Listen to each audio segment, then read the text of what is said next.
Good morning, everyone, and welcome to the 2018 USBC Intercollegiate Team Championships, Smyrna. We are in Smyrna, Tennessee at the Smyrna Bowling Center for the Intercollegiate Team Championships, Sectionals. Men's and women's divisions for you. We have the women on lanes 25 and 26 for you. And on lanes 27 and 28, we have the men. If you want to follow along at home after each game, we will have scores updated for you on bowl.com/sectionals. The top 4 teams from each division will make it into the Intercollegiate Team Championships in Lincoln, Nebraska, to be held next month in April at Sun Valley Lanes. I'm Mike Flanagan from InsideBowling.com. Streaming today on Inside Bowling on YouTube in collaboration with the United States Bowling Congress and Bowl TV. Joining me today is Matt Gassett from Ebonite International, 3 years removed from collegiate competition, and I'm happy to have you with me, Matt. It's good to be here. I'm excited to call the action. So on this morning's webcast, we're going to have for you 16 games, but if you notice the graphic in the bottom right corner, we will have 64 total Baker team games for you over the course of the next 2 days. And this is what it's all about. College bowling, you bowl the entire season to make it to sectionals. And 4 teams will make it from the men and the women. And you've been in this position before, Matt. You know what it's like to come into an event like this. Obviously, you were with a program that, you know, was a favorite to make it in, and it wasn't quite as difficult with the talent that was surrounded by you. But what are these teams thinking going into competition today with 64 games in front of them? I mean, it's pretty simple. You got 64 games to make it, or your season's over. You know, and it's kind of tough to look at it that way. But for everyone other than 4 teams on each side, their season's going to be over after this weekend. And it is all Baker, and those of you that may be watching and aren't familiar with what the Baker system is, the leadoff bowler will bowl the first and the 6th frames. The second bowler will bowl the 2nd and the 7th frame. 3rd and 8th will bowl. 4th bowler will bowl 4 and 9, and the 5th bowler, in which we call the anchor bowler, will bowl the 5th frame and the entire 10th frame. However, they are carrying up to 8 on a roster, I believe. And in the event of getting some other folks in to see what their ball reaction looks like, you will see teams substitute in the 10th frame, typically on the last shot, to see what other players might have as far as a lookout on the lanes in case they want to substitute someone. Yep. And that also keeps the people who are on the bench loose as well, so that they're not sitting without throwing shots for several hours at a time. That's a very good point. There are no practice lanes here, so you may be called into competition at any given time, and each student athlete needs to be ready to take to the lanes. Who do we have starting out here for us? Looks like we have, on the ladies' side, we have Martin Methodist, thank you. Union College, and then on the men's side we have Lawrence Technical Institute, I believe, or Lawrence Tech, and University of Louisville.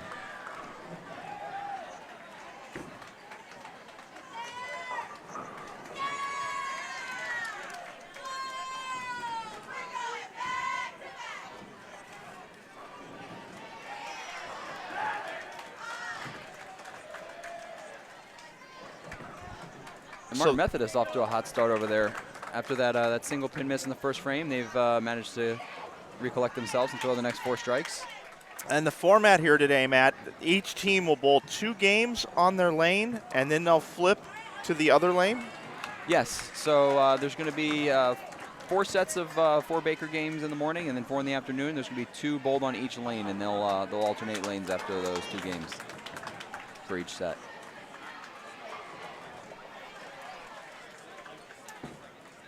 If you love college bowling, this is the day for you. Because not only are we streaming here in Smyrna, but we have friends sprinkled all throughout the country today in Stratford, New Jersey at 30 strikes. We have 25% of the live streaming team there, and that's Mr. Aaron Smith is there broadcasting to you, and he's been on for over an hour as he's on East Coast time. And you can go find that live stream link at either youtube.com Bowl TV or over at bowl.com/sectionals. And in Fairview Heights, Illinois, just starting at the same time that we did, Emil Williams Jr. is at St. Clair Bowl. He is 25% of the live stream available to you today. And, of course, also on Bowl TV, our good friend from Bowlstream TV, and you should follow his networks as well, Craig Elliott is at USA Bowl in Dallas. So we have 4 live streams for you today on Bowl TV and Inside Bowling. A collaboration between both channels here on YouTube. And we want to thank the United States Bowling Congress for that opportunity to be able to be involved in this event. Gary Brown, downtown Gary Brown, is here in Smyrna with us. I want to thank the USBC for all they do for collegiate bowling. Quite an operation.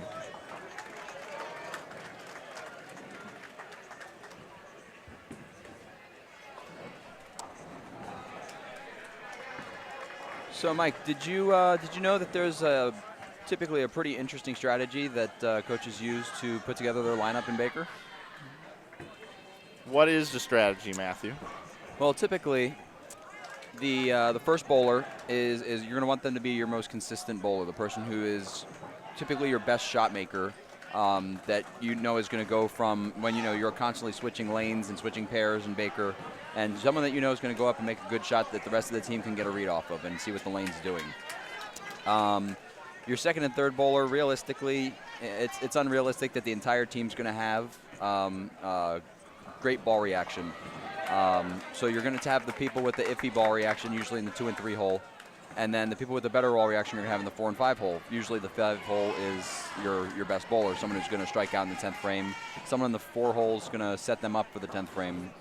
And then that consistent bowler, when they bowl their second shot in the 6th frame, hopefully because the 4 and the 5 bowler struck, you'll be able to put together a turkey there in the middle of the game. So there's a couple of different strategies you can use as a coach to put together a Baker lineup. But that's the one that we typically used throughout my college career. And typically the anchor bowler, I would assume in an event like this, most of the time is going to be the person that's carried you through most of the season. Yeah. Unless their ball reaction here is just extremely squirrely, then you might move them down to about the 4 hole or potentially lead off. Yeah, I mean, like it's someone. Those 3 spots are, in my opinion, the most important in Baker.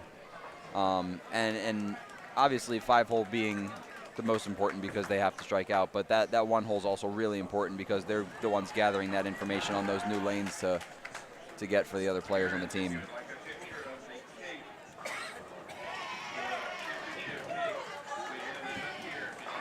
We do have an interactive chat that's taking place while we're bringing you this broadcast this morning. We'd like to welcome everybody in today to the Smyrna Sectionals. Game 1 of 64. We'll have 16 for you this morning, 16 this afternoon. We'll come back tomorrow with another 32 for you. I want to welcome in Jimmy, Cranker, Dave, and Paul already in the chat. And it's good to see you guys here watching some college bowling this morning.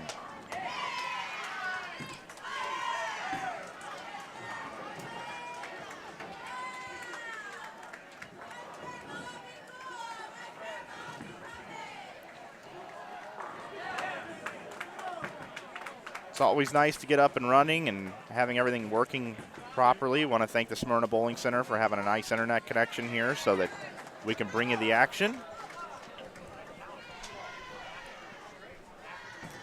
Matt, did you get a good night's sleep last night? I did, yeah. We went out to dinner last night. We went to Japanese hibachi, and that was pretty good. And then I went back to the house and just passed right out. Yeah, I took a power nap and then couldn't go back to sleep, but then got another 4 or 5 hours in there. So I feel really good today.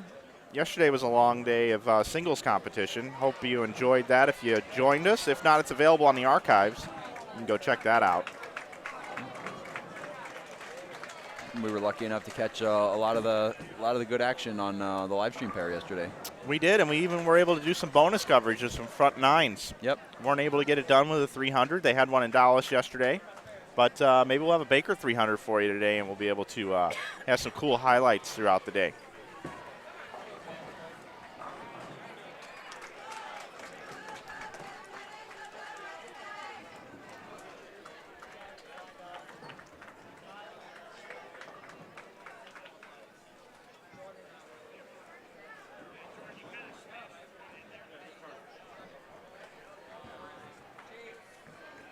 All right, and as we're kind of finishing up game one here of the first set, let's kind of go through the lineups for each of the teams. We have Martin Methodist on lane 25. Their leadoff bowler is Kayla Berry, followed by Katie McLean, Carrie Ledigo, Heather Gold, and Callie Baggett. On lane 26, we have Union College. Their leadoff bowler is Jamison Tarrant, followed by Julia Edenfield, Megan Elliott, Kendall Lane, and Brianna Elkin. On lane 27, Lawrence Tech. Their leadoff bowler is Marcus Zinn, followed by Jordan Bryant, Chase Kaufman, Chad Steven, and Kyle McGrath. And on lane 28, leadoff bowler James Jordan, followed by James Bratcher, Brad Riggs, Kyle Abel, and Kiefer Hillerick.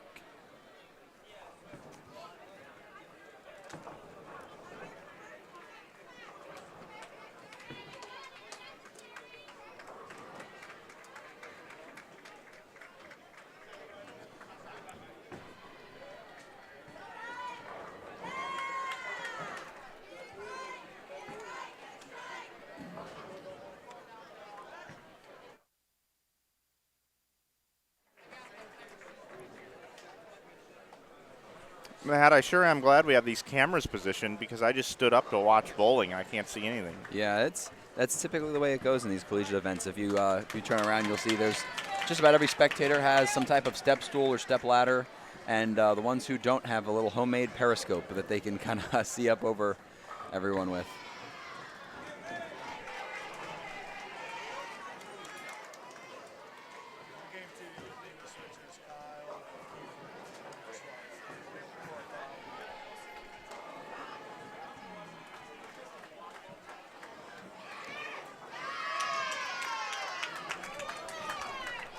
And going into game two, the coach from Louisville has just informed us that they are going to be making a small lineup change, moving Kyle Abel from the 4-hole down to the 5-hole where Kiefer Hillerick was. They're just going to be swapping positions there for game two.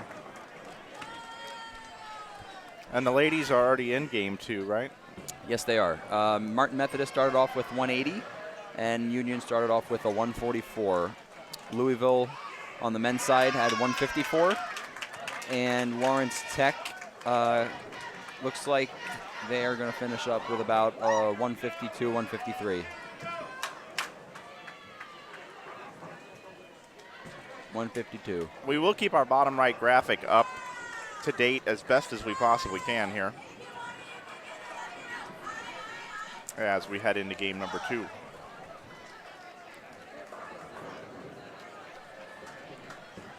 The guys out on the truck changing the graphics for us. It's going to have a busy day with 64 graphics to build over the next 2 days. We want to thank everybody out working on the InsideBowling.com truck outside in the parking lot.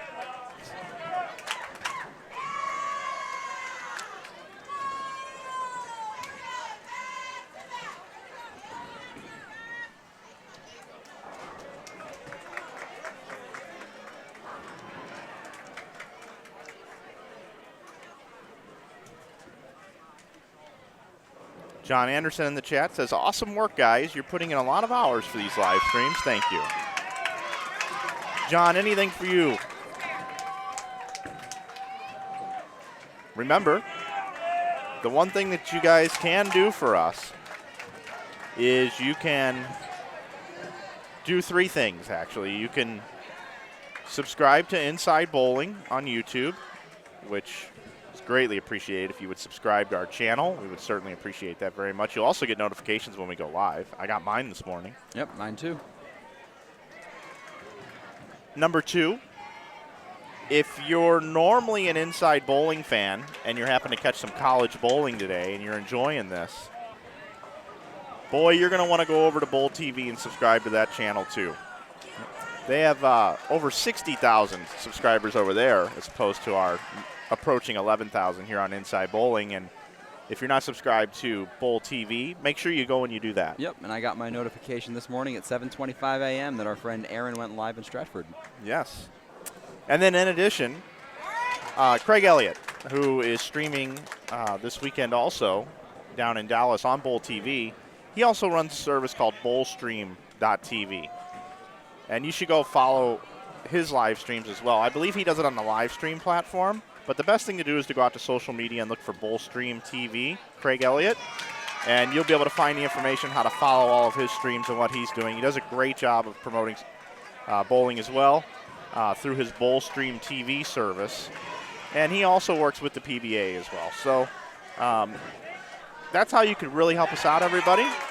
And then in addition to that, if you would like to help us out, we have a lot of things we want to do here at Inside Bowling, and a lot of people have been asking how they can help source and crowdfund what we're doing, and we decided to take the merch avenue. So we do have merch available on our website, and you can save 15% on InsideBowling.com. We've got a bunch of T-shirts and stuff, something for everybody, I believe, and we're adding new designs every week. And you can save 15% with coupon code YouTube. YouTube will save you 15%.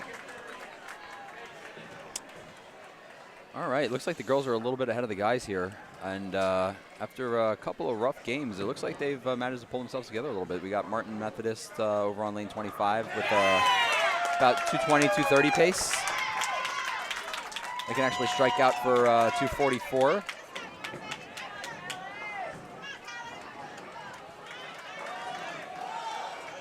Union College had a pretty good game going there. Unfortunately, they had a 4 on a double, which they ended up converting, and then an open frame in the 7th.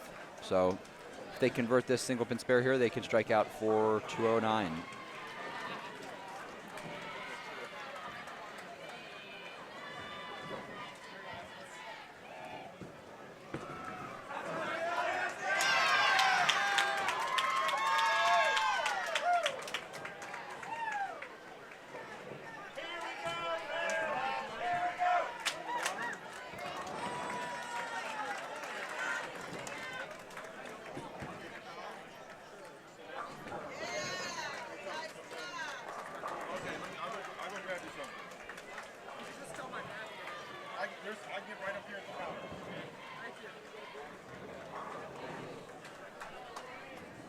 Martin Methodist came into this event ranked 21st in the country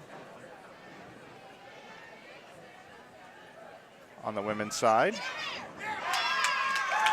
Union came into this event ranked 48th in the country.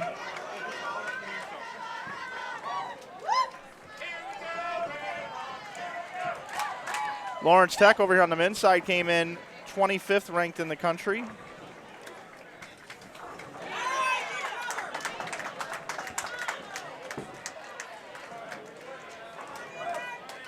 And Louisville came in ranked 57th in the country.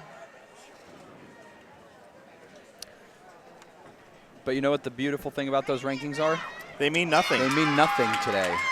You bowl 64 games this weekend, and if you're in the top 4, you make it to nationals. And Martin Methodist with a really stellar game that second game, 244. 180-244 start for Martin Methodist. Now, do you think we'll see the second game bowled on each lane higher than the first for the most part? You would think for the most part. It might be pretty split, but you would think that they get after them, getting 10 frames to take a look at the pair and kind of see what that lane's doing, that they would make the right moves and get themselves lined up. I would expect some of the higher ranked teams, the better teams, to really be able to take advantage of that.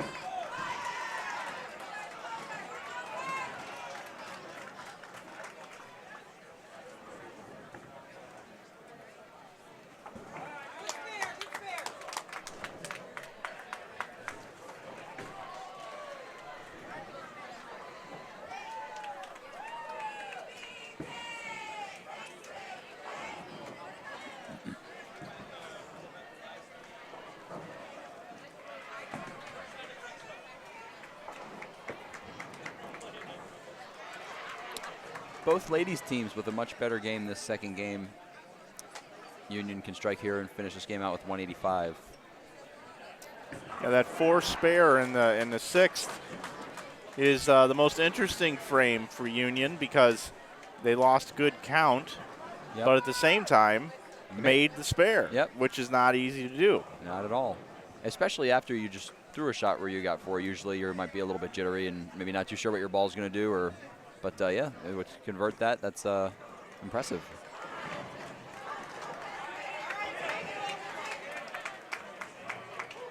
Once again, we're bringing you 16 games this morning.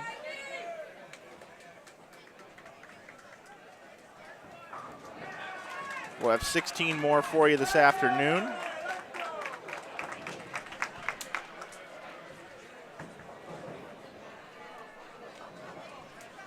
Lawrence Tech off to a pretty good start this game. They have an early triple followed by a couple of spares. They can convert this and strike out for 244. Started today at just after 8:30. And we'll be back today with games 17 through 32 here from Smyrna at about 1:45 this afternoon.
All right, so as the ladies enter game 3, they will be changing lanes. This is kind of one of those important things, you know. You gotta really stay focused on what you and your team are doing on your lane, but you also have to kind of watch and see what the other team is doing on that other lane and where they're playing, what kind of balls they're using, how they're breaking down, and it'll give you a little better idea of what you need to do, what kind of moves you need to make as you switch lanes there.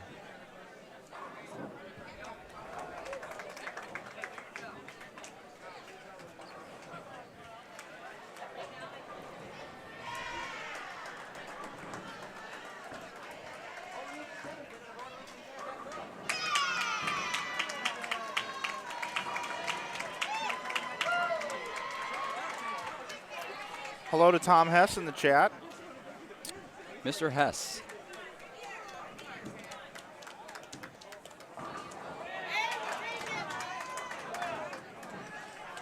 I am going to run down to our supply closet and pick up some batteries for our wireless mic. I noticed that it was dead, so when we went radio silent here a minute ago when we lowered our volume, so I'm going to go get some batteries for that. I'll be right back. Sounds good.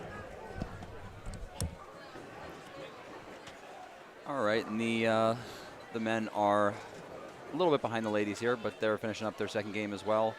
Louisville looking to cover a spare here in the 10th to get them into the 170s. Lawrence Tech has a pretty good game going there. And cover up this single pin conversion here and get them into the 2 teens.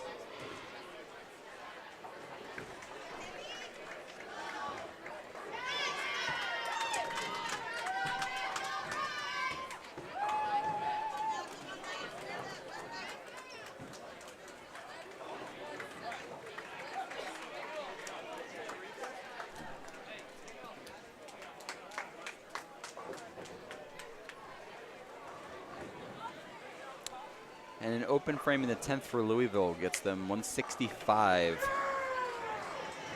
So Louisville starts off 154, 165. And Lawrence Tech, open frame in the 10th as well, 201 for them.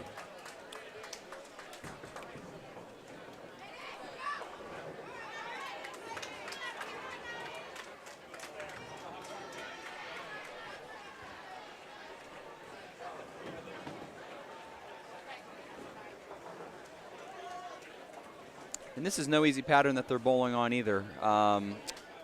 The USBC has not released any of the pattern information for the sectionals or the intercollegiate singles this weekend. But historically, they're usually between that 37 to 39 foot range and fairly flat.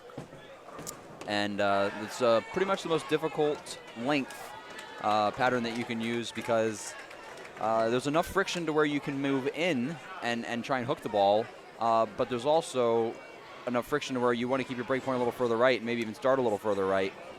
And so what that does is it causes some teams to kind of play all over the lane, and it can cause the lane to break down in an interesting way. So it'll be interesting to see what happens to the scoring pace here throughout the day. But early indication says that they're pretty difficult. The scores are a little bit low.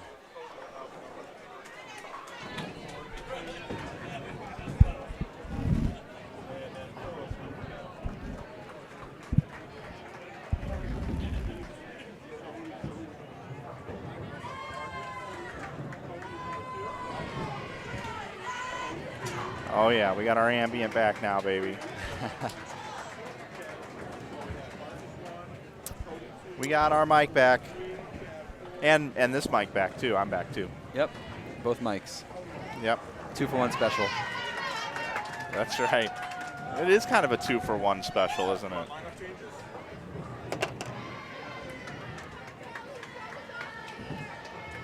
We got lineup changes happening around us. Yep, Lawrence Tech making an adjustment going into this third game as they switch lanes.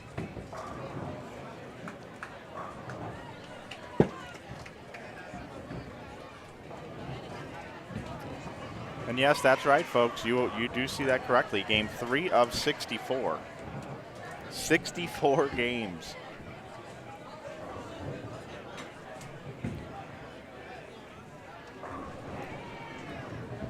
All right, so Lawrence Tech, Marcus Zinn still leading off. Cody Johnston has gone in. Cody will be the 2-hole following Marcus, followed by Jordan Bryant, Chad Steffen, and then Chase Kaufman will be the caboose there in the anchor position.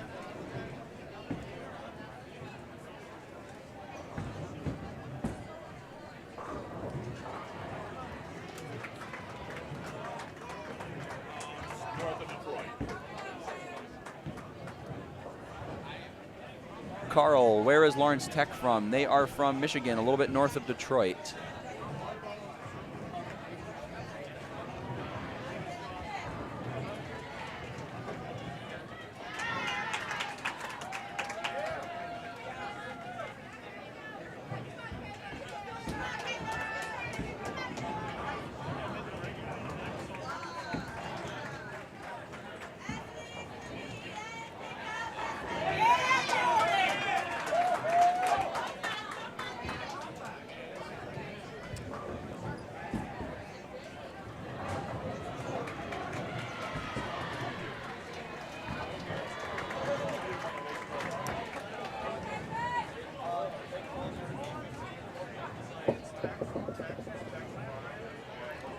So, Mike, in your brief absence, I touched on the lane pattern a little bit.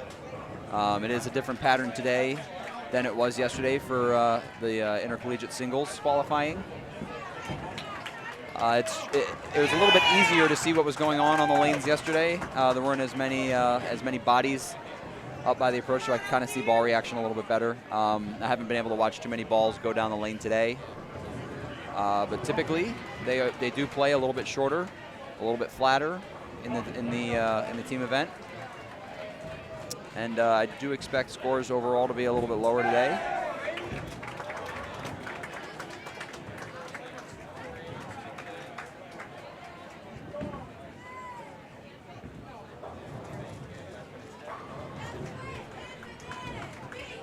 The key in any Baker competition is spare shooting. If you can fill frames and somewhere throughout the game put together a double and get to 200, you're going to be, especially on something this hard, you're going to be right where you want to be at the end of the tournament.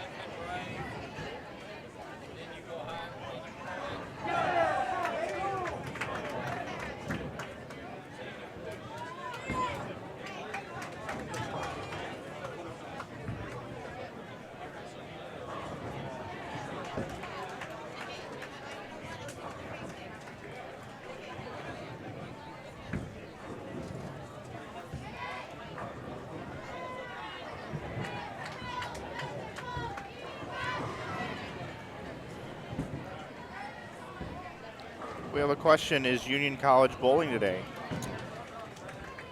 They are. They are on our live stream right now.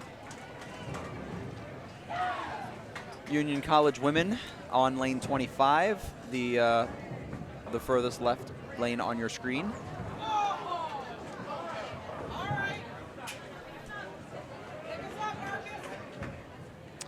And if you're just tuning in, their first 2 games were 144 and 184.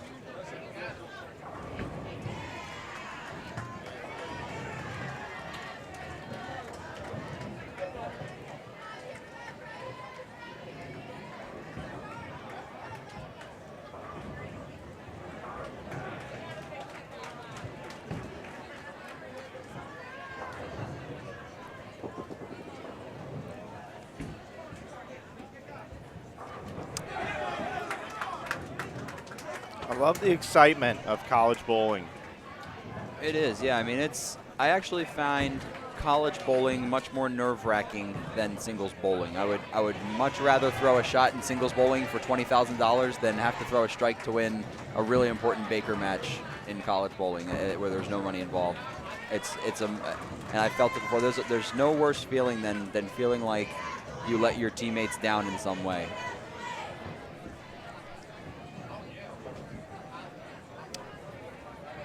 All right, the ladies finishing up their 3rd game here, and kind of what we touched on a little bit earlier with the lane change. The lanes are obviously going to be playing a little bit different, and the first 2 games on the women's side are a little bit lower.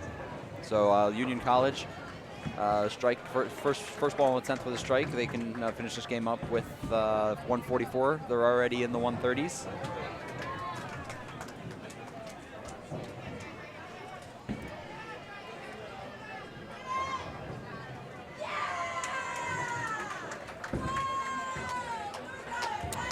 Nice double in the 10th there for Union. Save a couple of extra pins.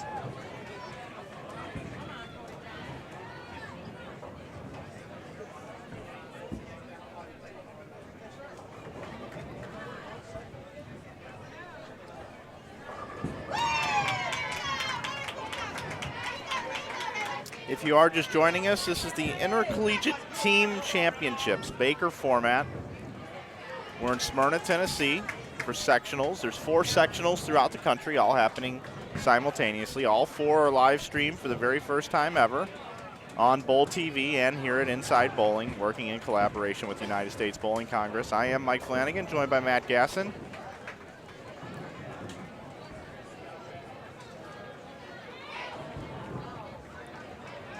And now the teams are starting to settle in after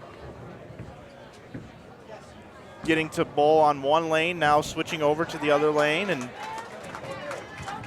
everyone seems a little more comfortable now. At first everybody was amped up, trying to get a feel for what's going on. 64 games in front of you. Well, now they're warmed up. Everybody's had a chance to throw some balls down the lane. Some substitutions have already happened. Yep.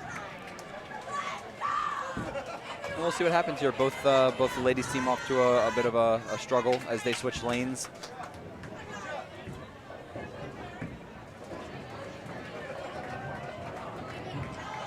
Union College with, I believe, 143 that last game, and Martin Methodist with 144 this game after a 244 the game before. So you can see how differently the lanes must have been playing for them.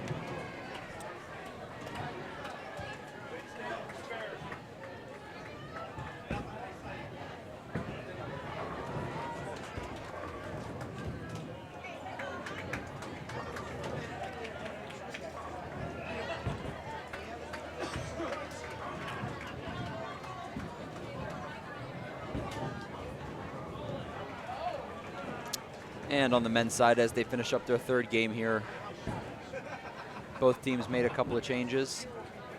Put together a couple of strikes there early, trying to ride out the rest of the game now.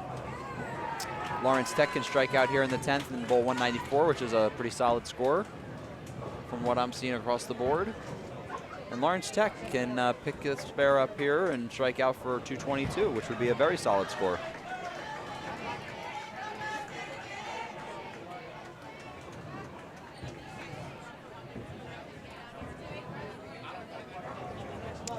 Yeah, Mike, I'm looking all the way down both the men's and the women's side, and I'm not seeing a whole lot of 200 games being bowled. It tells me that they are they're not easy. There's a lot of talent in the field, and if they were strikeable, then they would definitely be striking. Yeah, I just went up and talked to Gary Brown and said, hey, don't forget, we do the wireless camera. If you do see a team with the front 8, front 7, put us on alert, let us know so we can grab that camera. Yep. But based off of what you just said there, you're absolutely right. I mean, I'm looking around too, and I don't see very high scores whatsoever. Yep, and it's early, and just like any pattern, they will break down. They will become a little bit more scoreable. I do not believe they re-oil. They do not. So these last 16 games of Baker this afternoon are going to get a little bit dry, and we'll see some higher scores. We'll see possibly some lofting. So it could get exciting. But right now, all these teams are trying to do is keep the ball in play and let the pattern break down and make their spares. Lawrence Tech with an open in the 10th, finished with 160.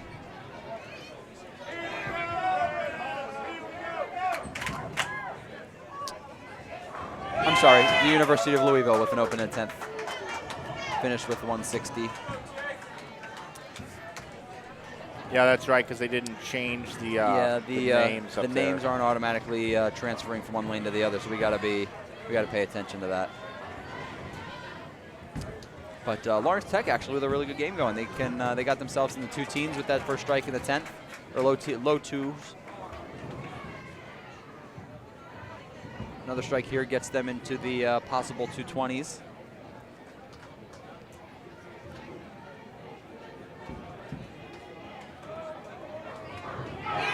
And perfect. Good game there by Lawrence Tech.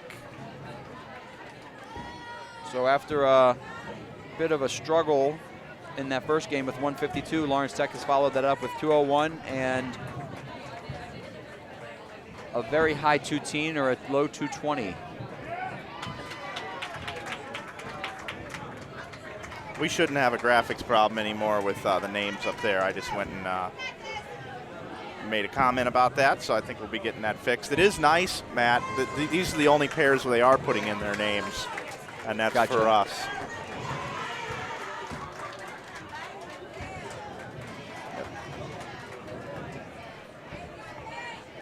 And when we go into game 4 here, which will be just in another shot or so, I've got a treat for everybody at home that's watching. A real treat. I'm excited. I don't even know what this treat is. Oh, it's a nice treat.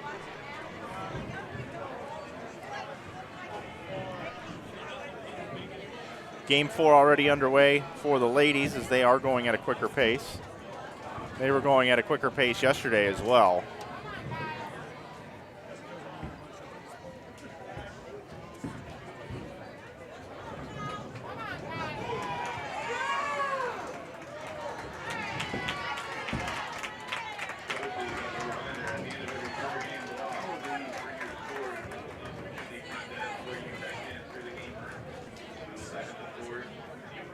All right, Louisville with the lineup change. They've struggled a little bit so far this morning, 154, 165, 160.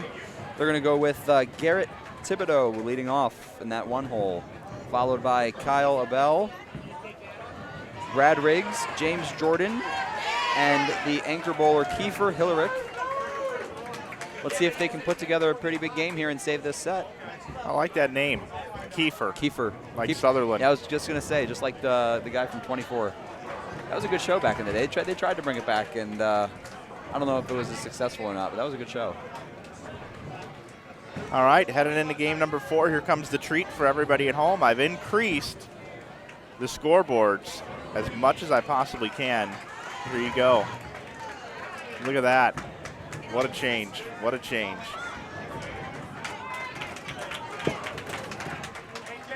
A little more readable up there for you.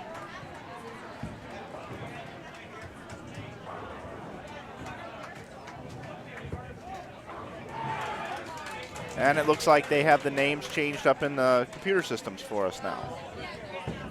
They do, yep.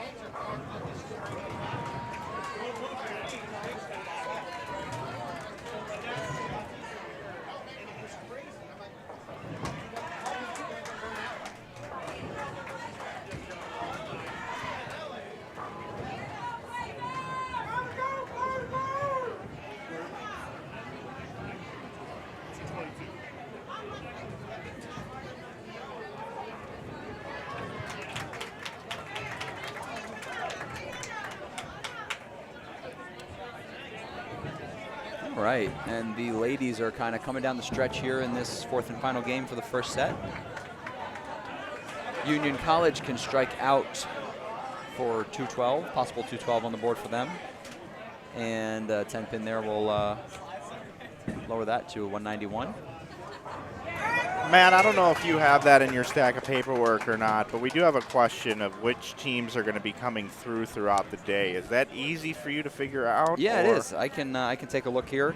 So for this morning block, on the women's side, we will have, let's see, Martin Methodist and Union we have now, followed by Robert Morris, Illinois, and University of Alabama, Birmingham. The third set, we will have North Carolina A&T and Lindsey Wilson. And in the fourth and final set this morning on the women's side, we'll have Cumberland and Bethel. On the men's side, currently we have Lawrence Tech and the University of Louisville. Game 2, we will have Martin Methodist men and Rio Grande. Third set, we will have Ball State and Pikeville. The fourth set, we will have a blind team, Vacant, and Michigan State. Well, maybe they'll let us go out and bowl. I think they should. I would love the pace right now. I'd love to, and that would give me a better idea of what they're bowling on. And we'll see if we can make that happen. I have my stuff in the car. Now that, I'll tell you what, I'll just let you pace. I'll commentate. Or maybe we could switch off every other game. And you're two-handed bowling. We were talking about two-handed bowling yesterday and people who were converting to two-handed bowling. And you've done that, haven't you? Well, I kind of tried. Yeah, it's hard. It is hard. I have a little bit of the rev rate two-handed, but I just cannot generate the ball speed needed for that rev rate.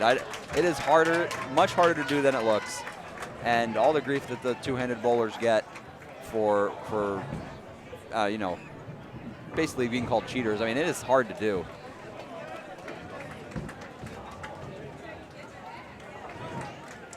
So props to anyone who can do it and do it effectively. Union College finishing up that game with 181.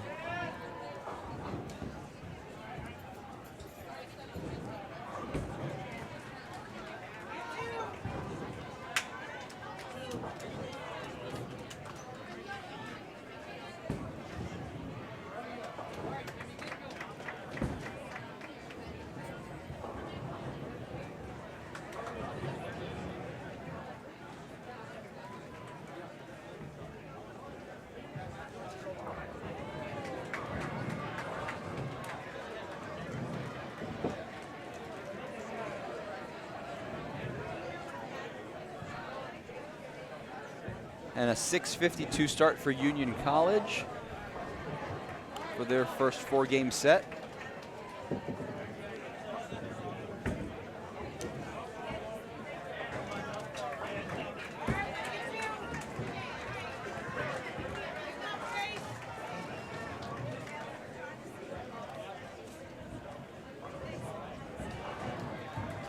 Martin Methodist looking to finish up this game here with 189. If they can get the last four.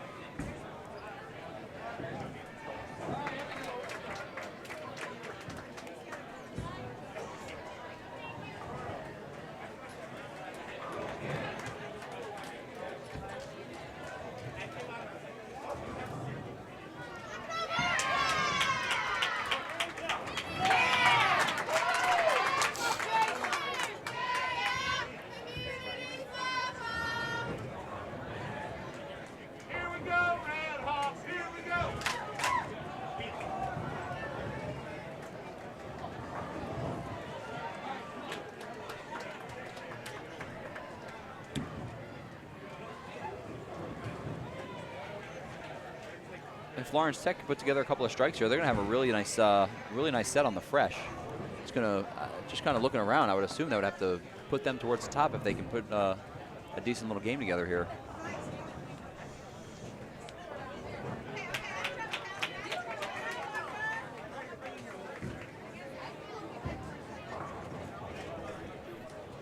Scores have been up and down, looking around. But I do, for whatever reason, this game, looking around, I do see some more strikes in the pairs around us, a couple strings. Yeah, I do. I'm seeing a turkey. I'm looking across. I see a turkey on just about every lane, but I'm also seeing some open frames. And unfortunately, those kind of kill those turkeys a little bit, kind of keep everyone around that 180, 190, maybe low 200 pace.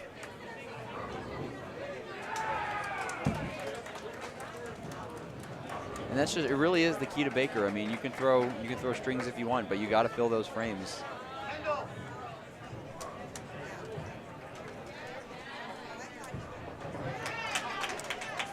I always said, I don't care who we're bowling against, it doesn't matter what guy's team or women's team that you're bowling against. If you bowl 7 clean games, you're going to win 4 of them.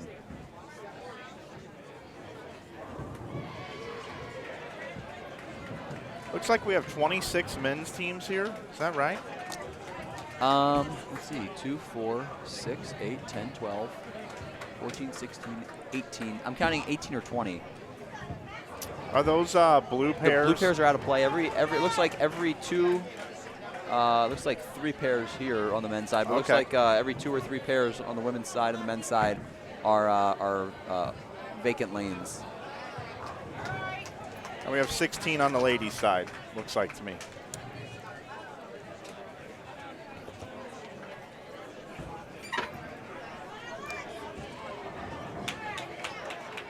All right. Martin Methodist ladies finishing up that game with 165. They did have a big game, game 2, 242, the highest game that we've seen so far. Saved that set for them a little bit.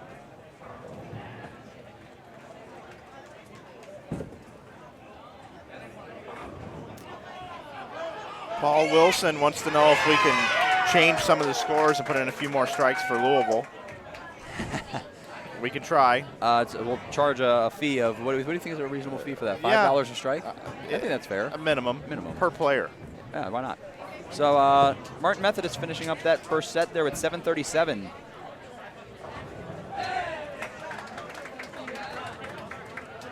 That 244 game 2 was a big help. Eric Lonesberry here in the chat says, Matt, you must be a Boy Scout, always prepared. You know what? That is one thing that I never did. I never did Boy Scouts or Eagle Scouts or anything like that. I was never involved in that. What about you, Mike? Were you a Boy Scout? I was for like 2 years. I was a Cub Scout and then a Wee Below. What is a Wee Below? Is that like another version of Scout? It was like the next level. It's like getting your black, like a karate, like your next belt level. Yeah, I think so. That's something not many people know. I am a black belt in karate. Are you really? So if you ever come up to the booth and give me any trouble, that's not a good idea. I took Miyagi-Do karate, which, by the way, there's a new Karate Kid coming out that looks pretty good. Pretty good.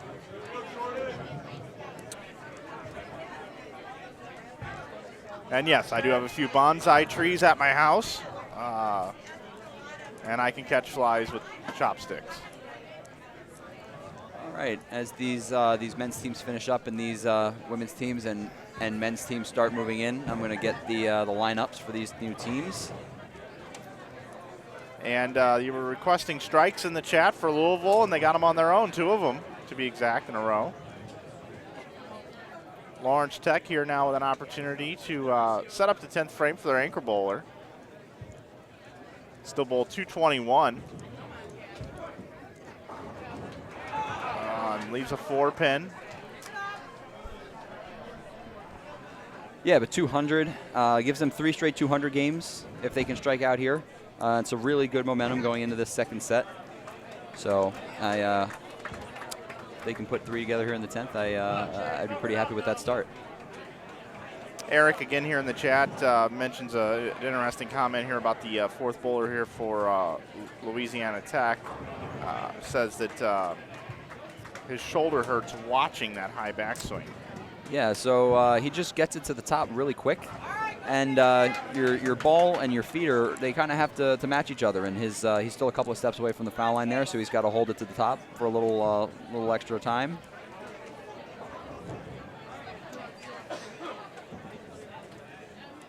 Our ladies are moving in, UAB and Robert Morris.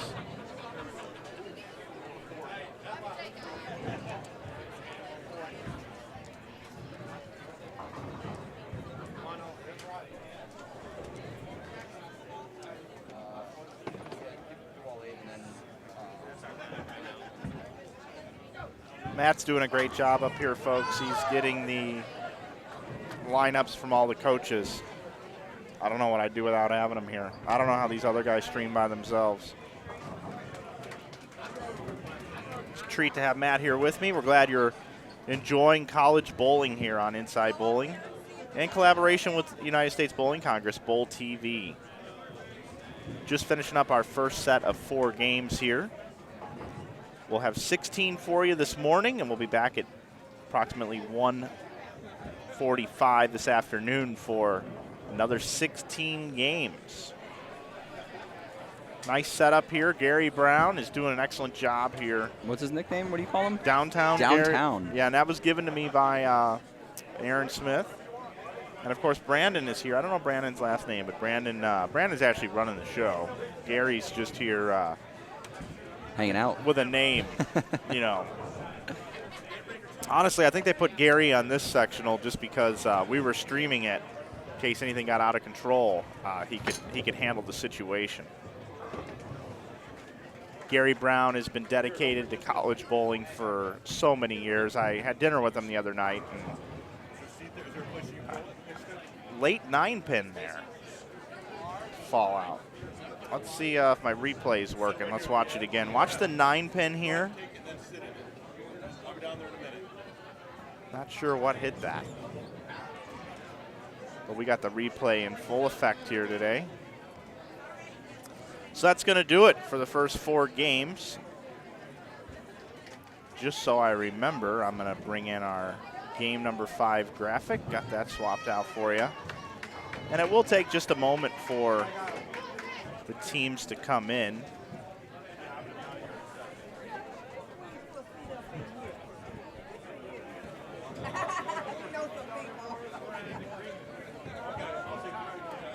Looks like we're just getting underway here. Game number 5 for the ladies. I'm going to bring it into the booth for just a second. We didn't call each other yesterday on the track shirts, on the grays, but we are both wearing a form of red today. This is more like a salmon. It is. It's like a fluorescent. Salmon. Yeah. It is a salmon. Because if you look over my shoulder, I got red here, then we got red over here, red here, and yeah, that is a little more on the salmon side of things. Yeah. I'm not going to call it pink. I'm not going to claim it as pink. No, you don't want to do that. But hello, everybody. Hello, friends. It's going to be April soon. It is. For the Masters, and that's hello, friends. Anyway, we're doing well. Just wanted to check in, say hi to everybody, take you back out to the lanes. All right, Lawrence Tech finished up that last game with 189.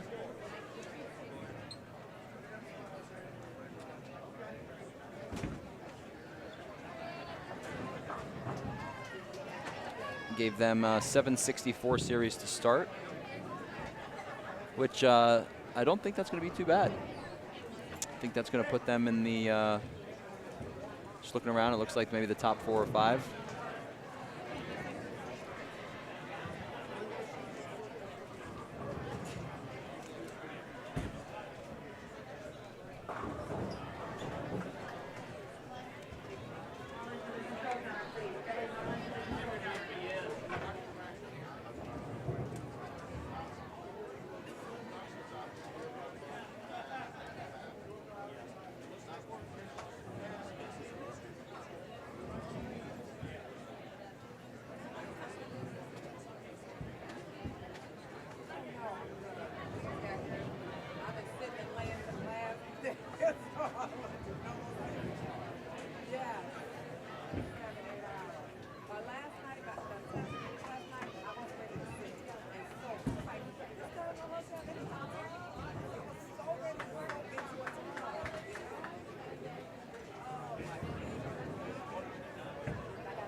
Thank you.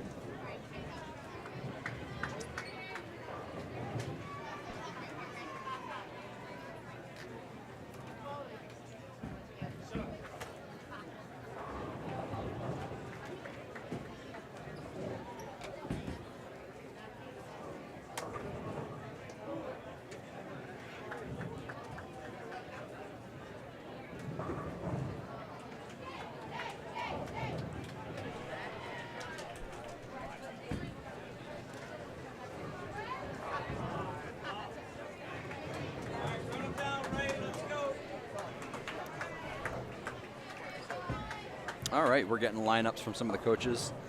Get the count, Ray. On lane 25, we have the Robert Morris, Illinois Lady Eagles. Leadoff bowler Megan Makunovich, followed by Courtney Ermish, Michaela Guernsey, Morgan Starry, and Brittany Brown.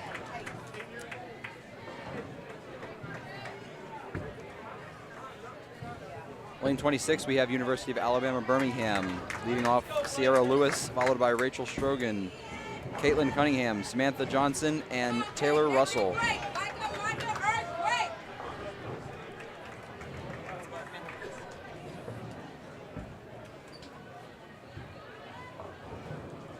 Martin Methodist men, leading off Brandon McGinnis, followed by Matt Butler, Camden Gutschall, Brady Adler, and Collier Pavey. On lane 28, Rio Grande, leading off with Zach Morris, Brandon Westerfield. Zach Morris. Zach Morris band. Is AC Slater? AC Slater here? Kelly Kapowski? Zach Morris, followed by Brandon Westerfield, Caleb Taylor, Austin Cook, and Chris Somerville.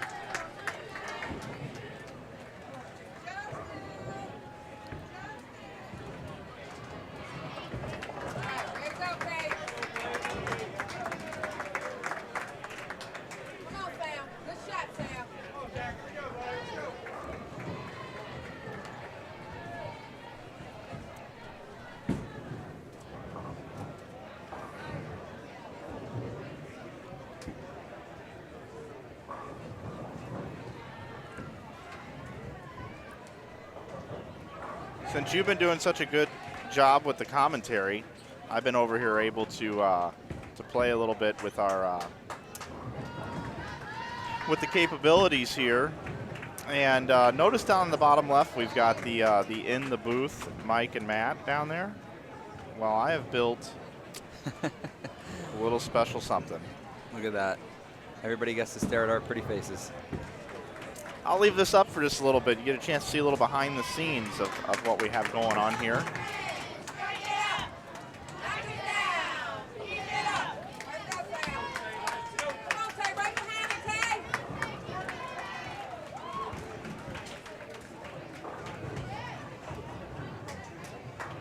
Watching ball reaction here.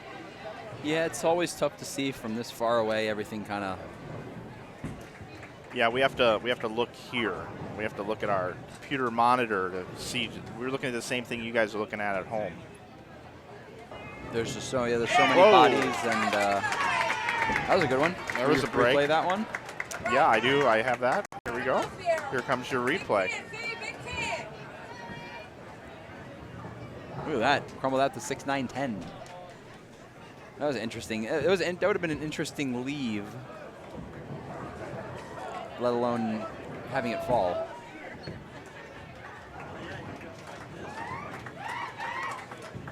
Yeah, I don't know if I like this with having us up down here the whole time. You have to let us know what you think, everybody. Something a little different. I watch these gamers all the time, and the gamers have a green screen behind them, and you just see them cut out on there, on the screen. I guess we could do that too. We just need a green screen. Yeah.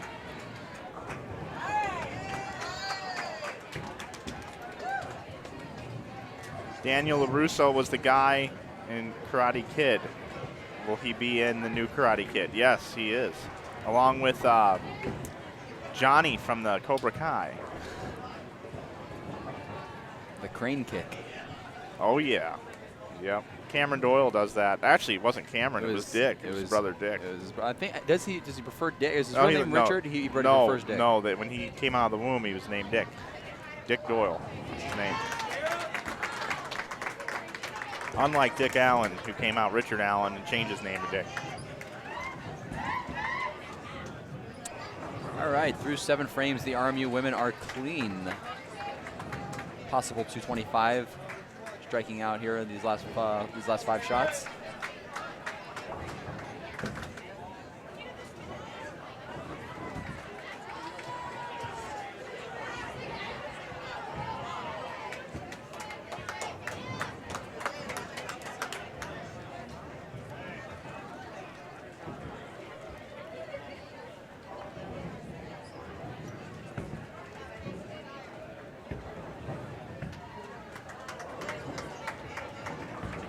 That was a good shot. Very nice shot there. Now with Robert Morris being here, do you still spend time with the team? Yeah, I actually was in Chicago a couple of weeks ago. We went up on a Friday, and I spent Saturday night downtown with the guys, and we hung out and went to dinner. It was a good time. So yeah, I mean, some of the younger kids I don't really know, but I am only 3 years removed. So any of the seniors this year on the men's side, I did get a chance to bowl with for a year. So I'm still pretty friendly with some of them. Just looking at our graphic here, our names are actually flipped.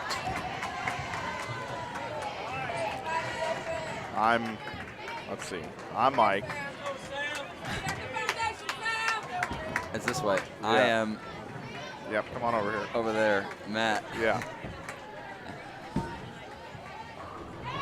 Yeah, I kind of like this. It's kind of cool. A good shot there in the 9th and 10th too from Robert Morris. Yep. They're in the that puts them in the 2 teens. One more will get them into the 220s. Do we know Robert Morris's anchor bowler? Yes, Brittany Brown.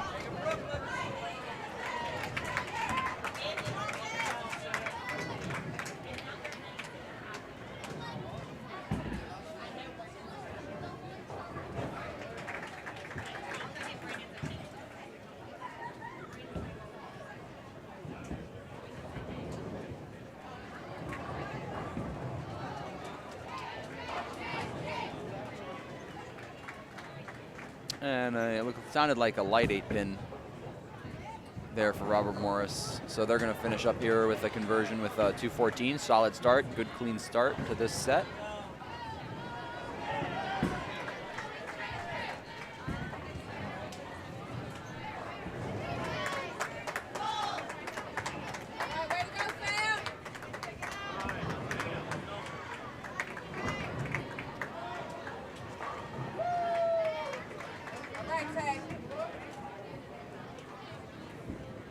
Trying to go here. Yep.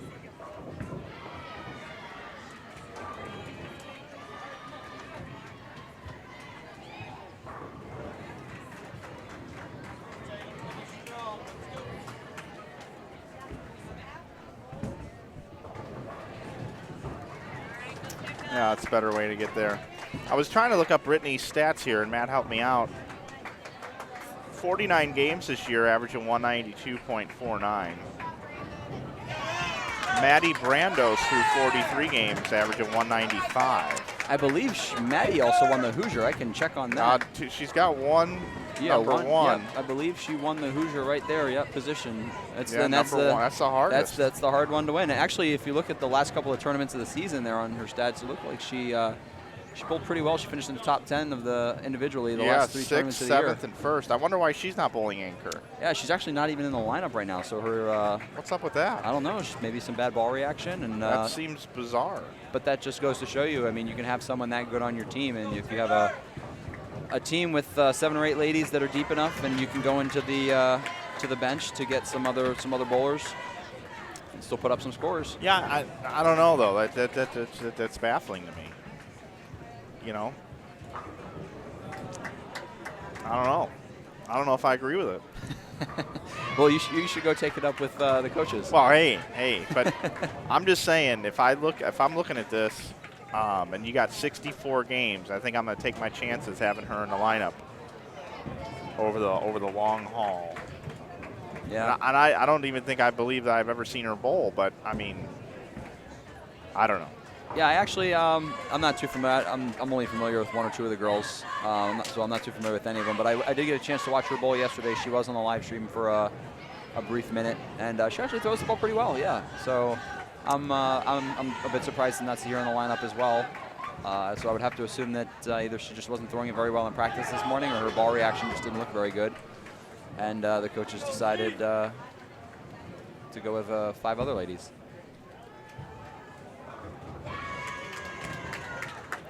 Which I kind of agree with that. I mean, you know, we should. I don't really believe in showing favoritism towards a bowler and putting them in just to put them in. Okay. You know, I'd put in the 5 ladies that'll give you the 5 men that'll give you the best chance to put together some big games. And sometimes, as a coach, that means you got to make the call to sit one of your better players. And we don't know of any injuries or anything down there, do No, we? I don't know of one. No, I mean, she bowled yesterday, fine. UAB finished up that first game with 173. Martin Methodist men finishing up their first game of this set with 184.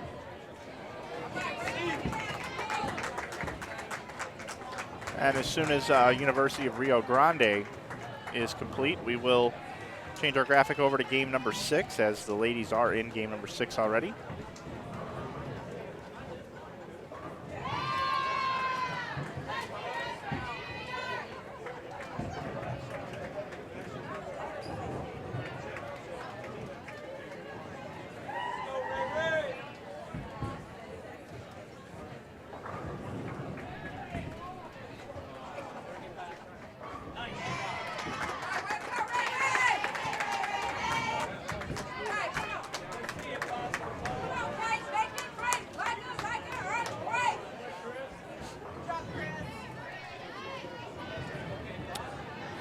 Look at this periscope here. I'm gonna ask her. I think I'm gonna ask her if I can borrow that. I want to show everyone at home what people bring to these tournaments. Yeah. Yep.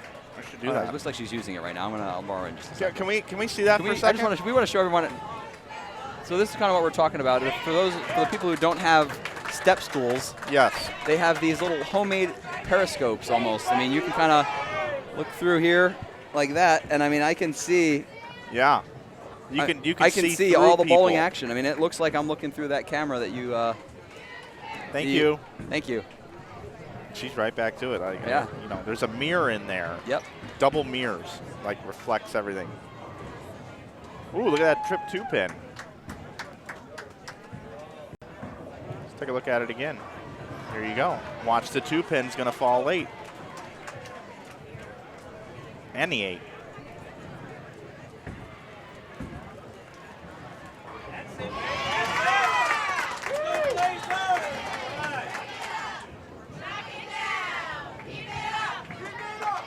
You know, the one thing we haven't touched on all weekend, and we wouldn't have seen it yesterday because it was singles competitions, but the chants.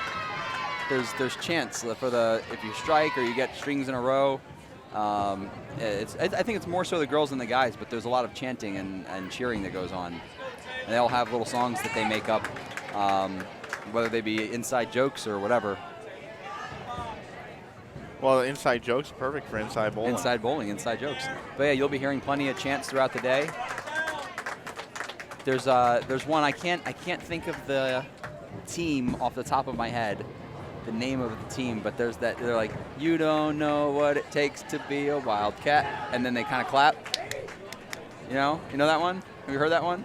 I haven't heard that one, but I've covered a lot of Sam Houston State, who's not here at this event, but they do the Deep in the Heart of Texas. Yeah. With clapping chant. You'll be able to hear that on an upcoming live stream we have in 2 weeks. We'll be at the Southland Bowling League. NCAA Women's Collegiate Bowling will be in Dallas in 2 weeks. You're not going to miss that one, folks. Actually, you won't. We have Arkansas State there. They're kind of the powerhouse of that conference. Sam Houston State. Yeah, we got a chance to see some of the Arkansas State girls talent yesterday in the singles. We had a couple of the girls swing by our live stream pair, Jordan Richard, Haley Richard, and Taylor Davis, I believe her name was. And Jordan unfortunately missed making singles by 1 pin. Really? Yeah, she missed by 1 pin. Haley, her sister, had a really good game on live stream here with us. She bowled, I think, 242 or 243, and she ended up making it in. And then Taylor Davis, I believe she made it in as well. Yep, she finished second. Taylor, she bowled 266 with us on the live stream that last game. Yeah, the ladies making it from yesterday were Kristen Qua. She led by 80 pins almost.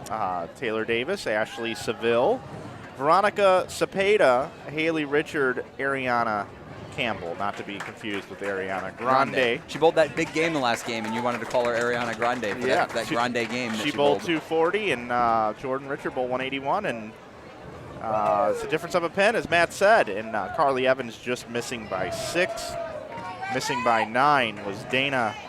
What do we got? Anna Olea. Yeah, from North Carolina A&T.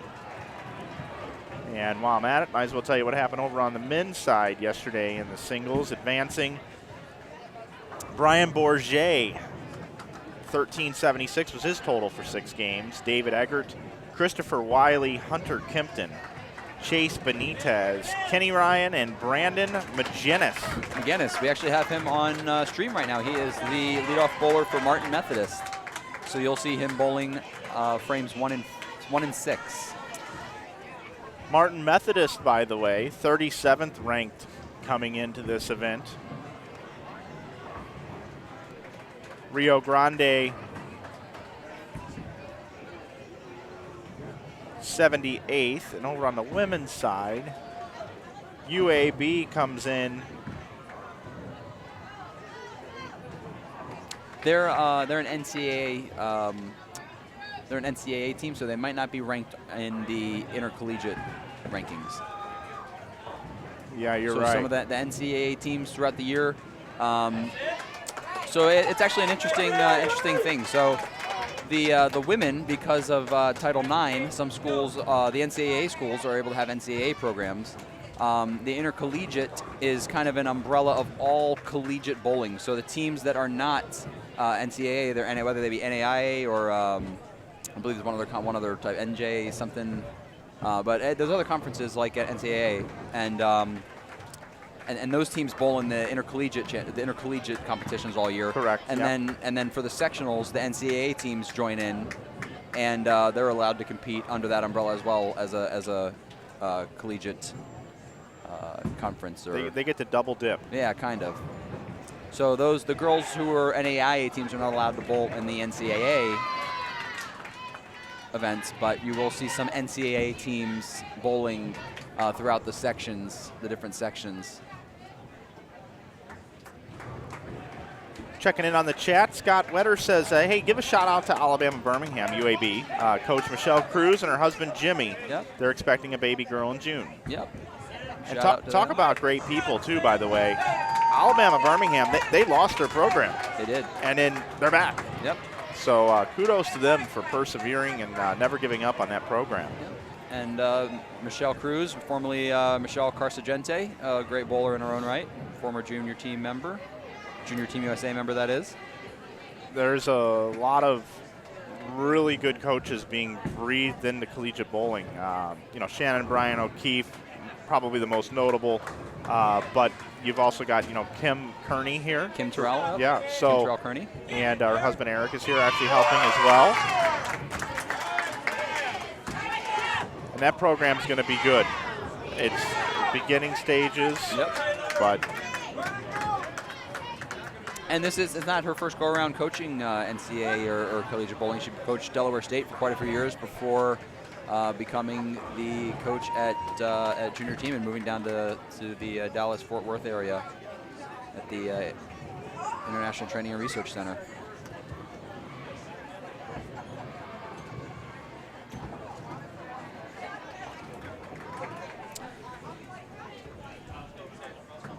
Robert Morris with 2 out of the last 3 opens there. They had a clean game going.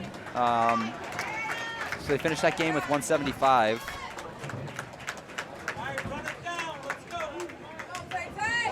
UAB with a nice clean game here. If this was no tap, it would be a 300. It would. You know, And, those are the games that you want to see. If you're not striking, you want to be close to the pocket, leaving yourself makeable spares. That's the key to Baker.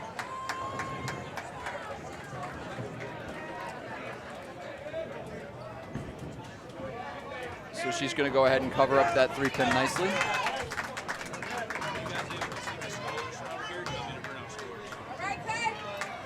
no, we're good. I think we're good. Thanks, man. And that spare there in the 10th for University of Alabama Birmingham gets them into the 2 teens. Now, you think they'll bring in a sub here? It's a tough call. It seems like there's not a whole lot of. If they do bring in a sub, it would be more so to keep someone loose just in case, rather than be looking at to make a lineup change. I wouldn't be making a lineup change after a game like that. Yeah, it looks like they are going to bring somebody in. Yeah, and that you'll see that quite a bit. And really, it's just to keep swings loose on the bench because you can get stiff, and there's going to be a potential crucial time that you can get brought in, and you're going to need to make the best shot you can make. And sometimes it's going to be hard if you're not loose. So.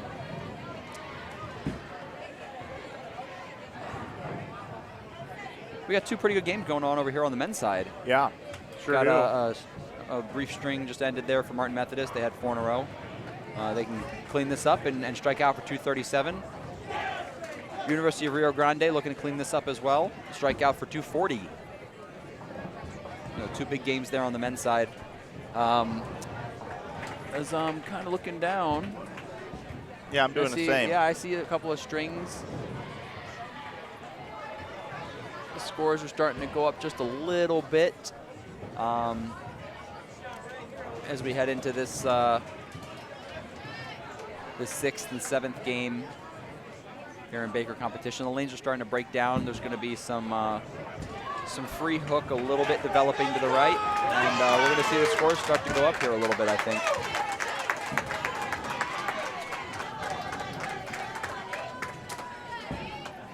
You know what's interesting to me here that we really haven't talked about, but if you look down there closely, Bob Learn is the coach here of Martin Methodist. You just can't see him. He's down there. There he is. There he is, just off to the right. You can see him kind of the one with the least amount of hair. Yeah. Bob's a super great guy. Got something going on around here. Bob Learn yesterday actually finished last in the ladies. He did. Singles. I still got to ask him. I want to ask him what's up with that before he leaves. Hopefully he'll kind of come out this way and we can grab him for a minute and ask.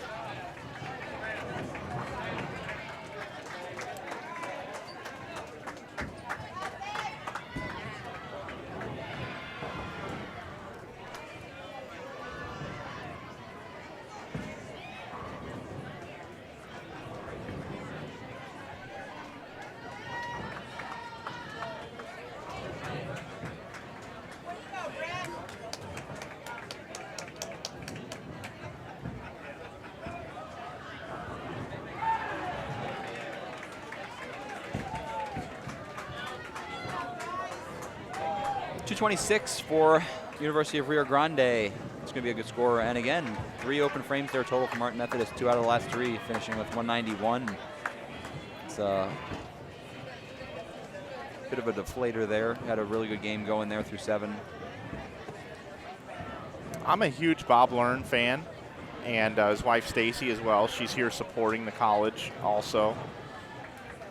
Yeah, and they're not too far from here. They're from just outside of Columbia, Tennessee, I believe, which is about hour and a half away from here.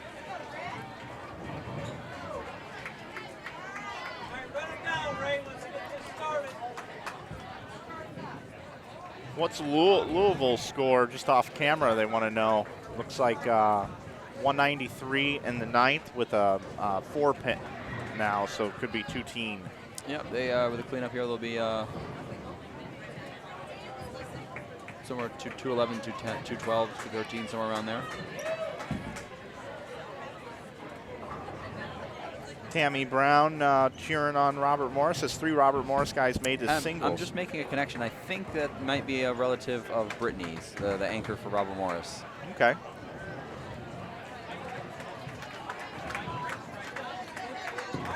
Tammy also says they're saving Maddie. No worry, she will be in the lineup. Save those strikes. I probably made a little more of a bigger of a deal out of that than I really should have, but I mean, I'm a numbers guy. Yeah. You know what I mean? If I see someone who finished first at the Hoosier and is finishing in the top 10 the last 3 events, one of the, I don't know, hottest bowlers coming in, it's weird to me that in game 5, she's not in the lineup. she's not in the lineup. I mean, it's just weird. Yeah. It doesn't make any sense. Yeah. To me. But I'm also not that close to it. That's just me from afar. It's like, you know. So what you're saying is if the Robert Morris ladies bowling team was on FanDuel, yes, you would have definitely put Maddie Brandos in your lineup. Yeah, and right now I'd be freaking out, yelling at the coach, saying, Put her in. Why? Yes, I need points. I mean, she would have cost a fortune. Coming fresh off that Hoosier win, she would have been, what's that, Exactly. $10,000, $12,000? Yeah, she's been very expensive. And she's riding the bench. Maybe she said, you know what, guys, girls, I'm good. You guys got it. Yeah, you guys got this. I'd rather hang out. I've got confidence in you. If you need me, I'll be chilling over here working on. Maybe she's got a bunch of schoolwork she needs to get done. Maybe she's down there working from her phone or something. Yeah, that's probably it. It's all making a lot more sense. Student now. athlete. There's a reason it's called student before athlete. That's true. So we've made the move, so we're in game 7 now, right? Yes, we are in game 7. So you're going to see teams switching lanes.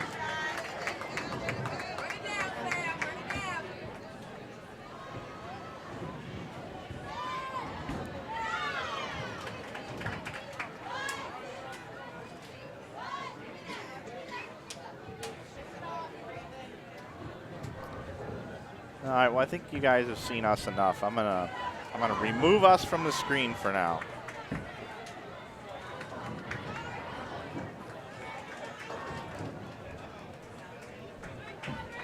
I'm not sure if I like that look or not.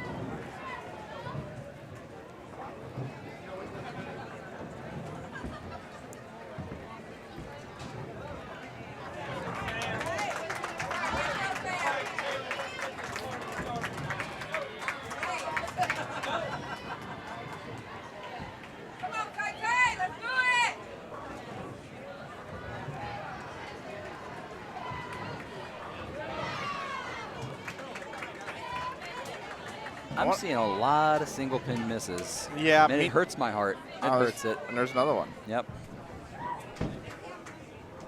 I'm sitting here thinking to myself, if I'm Bob Learn, and he's like right off the approach because he's got to be in the front because of his size and stature. I wonder how many times he just wants to just grab a ball off the rack and go up and take care of business.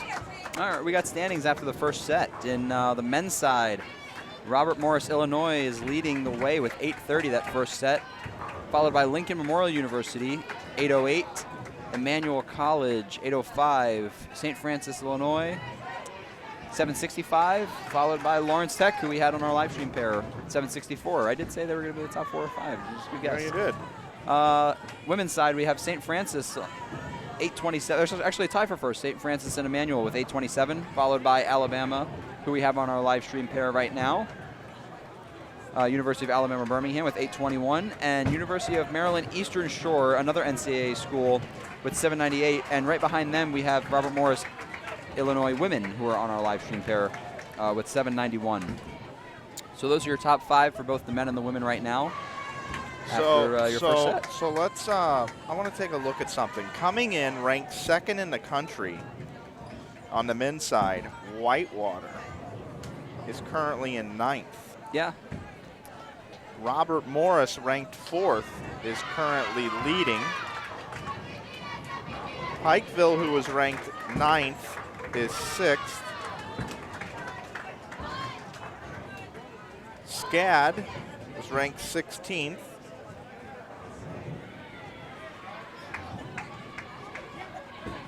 Is in 11th. Those are your top 4 seeds, everybody. The top 4 seeds coming in are currently 1st, 6th, 9th, and 11th. Only one out of the top 4 seeds currently through 4 games are in the top 4. Yep. Yep, and that's just the way sectionals goes. I mean, it's kind of the same thing for the most part every year. You're going to have 2 teams that are going to bowl pretty well and get matched up here and kind of run away from the rest of the field. And then you're going to have a battle of probably 3 or 4 other teams for the last 2 spots. It just seems to be kind of the way it goes.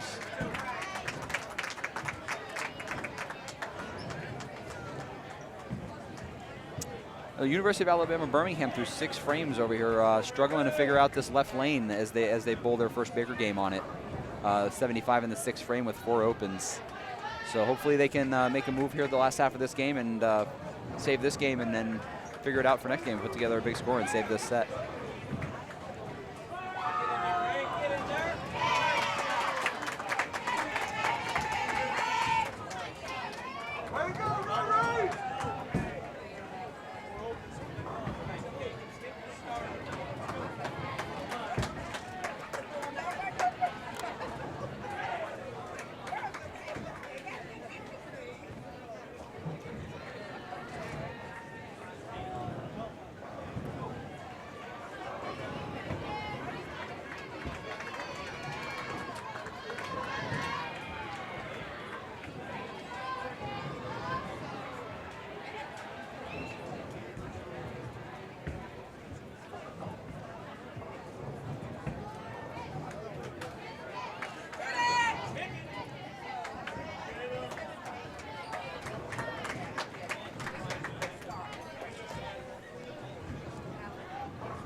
Been sitting here putting some rankings down coming into this event next to the scores here.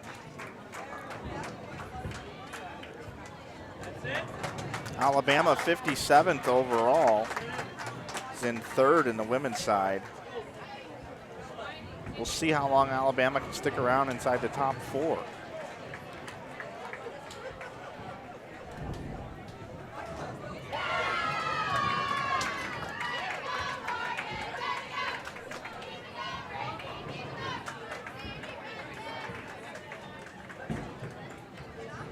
Martin Methodist on the men's side is currently 8th and 9th on the women's side.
"64 games of Baker is just an absolute, it's the Daytona 500.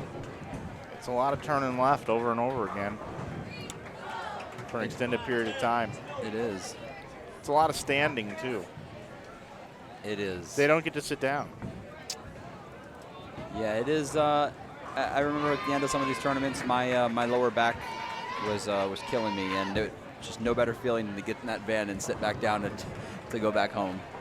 But we got the ladies finishing up their 7th game over here on lanes 25 and 26. The Robert Morris women finished out there with 178. Yep. And the University of Alabama Birmingham struggled a little bit that game. Yeah, and they were in 3rd coming into these 4 games.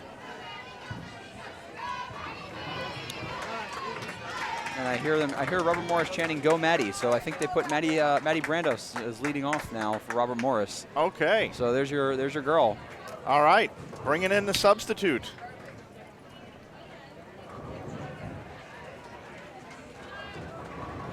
And she strikes. Yeah, And would you expect anything else?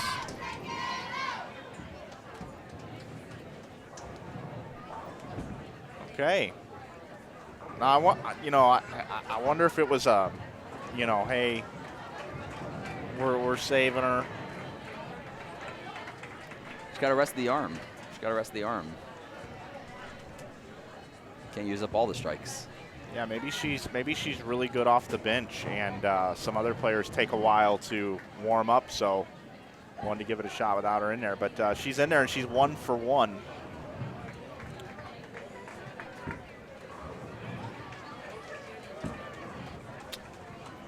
Finishing up over here on the guys' side, we have the University of Rio Grande, 159.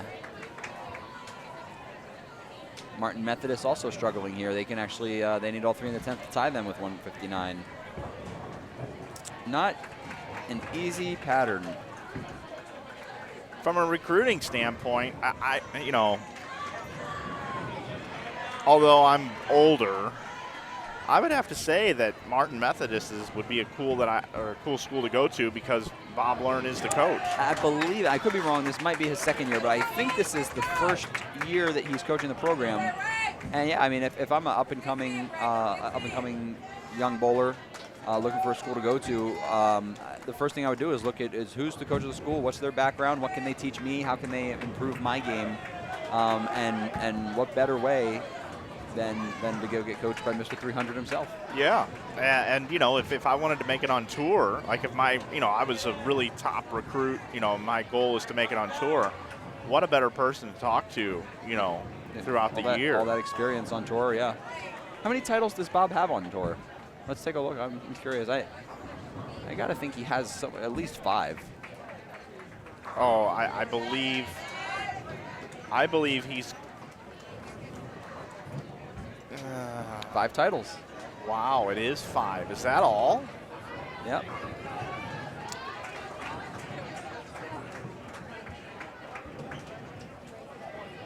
Huh. I would have guessed more than that. 5 titles is still a decent amount of titles. His last win was in 2001, the Japan Cup, and he won the 1999 U.S. Open. U.S. Open, that's a prestigious one to win.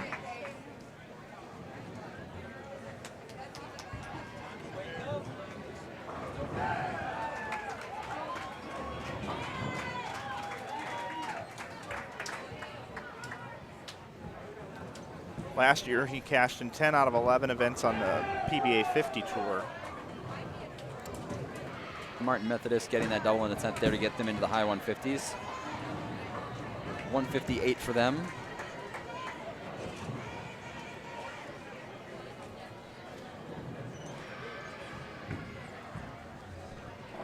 I'm looking at Bob's career here. In 2004, 2005, he cashed in 19 out of 19 events. Made 11 match plays. Averaged 217. Then the wheels kind of fell off in 2005, 2006. Cashed in 12 of 20. And then only bowled 2 out of 3. That 1996 season was pretty solid, though. 1996, bowled 27 events, cashed in 22, made 14 match plays.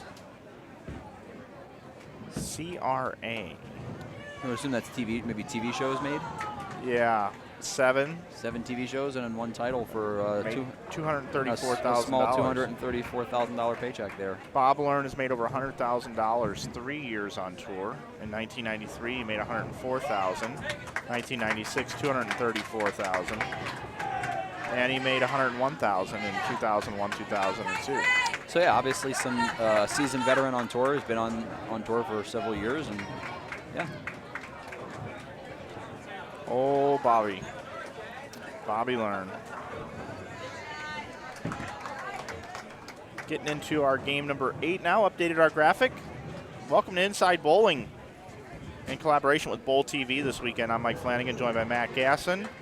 We're at the sectionals here in Smyrna. We have 16 games for you this morning, and then 16 games this afternoon, and we'll be back tomorrow with the same setup, 16 in the morning, 16 in the afternoon. It'll total 64.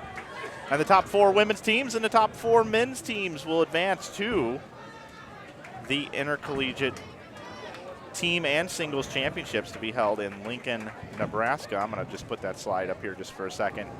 Take a look at the dates, April 16th through 21st, April 18th through 21st. At Sun Valley Lanes, John Lacido and company will be hosting collegiate bowling. If you're in the area, you should go out and watch. And, of course, all the coverage will be available to you on Bowl TV on YouTube.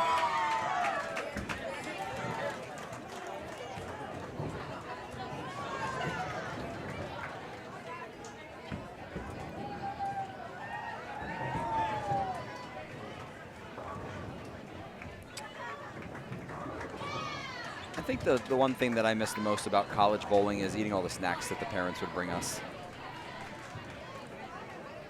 All the parents used to bake cookies and bring us Uncrustables. And you know what the funny thing about Uncrustables is, Mike? There's no crust on them, and have you ever seen, you know what an Uncrustable looks like, right? Yes. And I always rip the crust off the edges of them, even though the crust already wasn't there. Everybody used to always make fun of me on my team. Make fun of you? Yeah. Why would they do that? Because I was taking the crust off of an Uncrustable. But nobody should make fun of you. I would agree with that, but, you know, can't have my way all the time.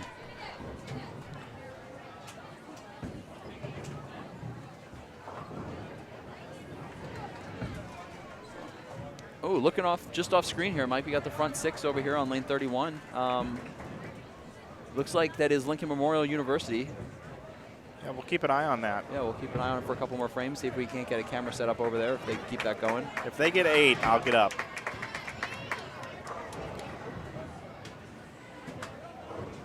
It's early for having a front 6 like that. I definitely expected it. Oh, a 7-pin. I definitely expected to see some bigger scores like that a little later in the day, but that's a really good game this early in the day. They're still pretty difficult out there.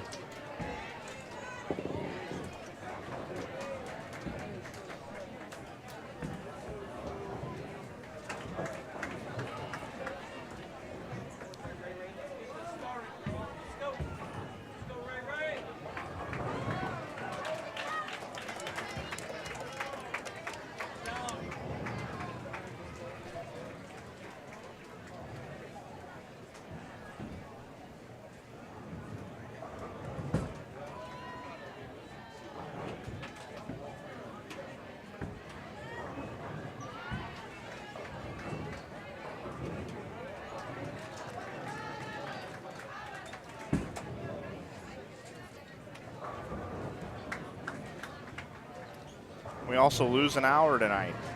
Oh, that's right, daylight savings time, huh? Springing forward tonight. Not the right weekend to do that. I wish it was next weekend. Next weekend, they have the another collegiate tournament here, the Music City Classic. I'll probably come watch some of that, but I think if the weather's nice, I'm gonna do what I can to go out and play a little golf. I could leave the live streaming equipment here and you could stream it. I could. It would never get set up because I have no idea how to set it up, but you could leave it here. I think you're kind of getting a feel for this, though. Yeah, I get it. You see what I'm doing. I know how to here. work this soundboard thing. I know how to save a replay. I know how to change the camera and go live. Yeah, it's It's getting better. You see me changing all the graphics. I do. We've got 16 graphics built now. That's what I've been sitting here doing. We're back up on the screen too, by the way, just so you know. Oh, I guess I shouldn't pick my nose or anything. I think it's cool to be able to see the commentators and what we're doing here. Yes. You know, if it's ever silent, people think, oh, well, they left. No, we just don't really have anything to say at the moment. All right, as we finish up this second set here, University of Alabama, Birmingham. Strikeout here on the 9th and 10th for 188.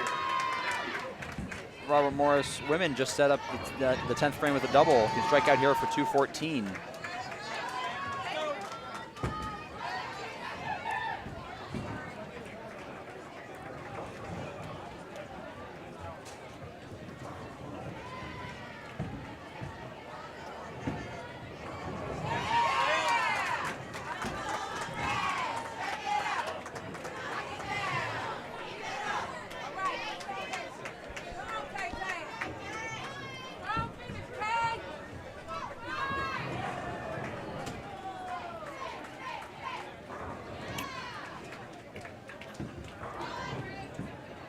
Rio Grande here.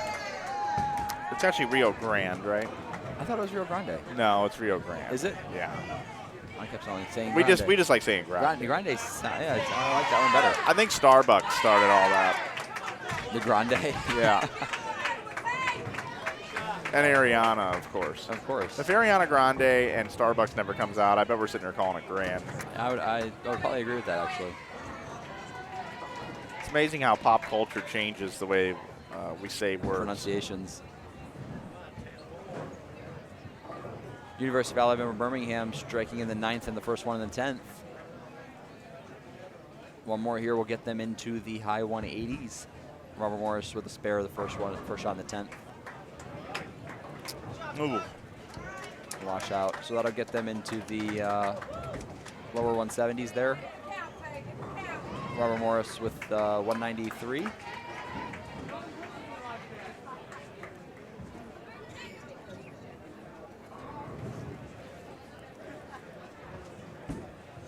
And a good set for the Robert Morris women. Pretty good set.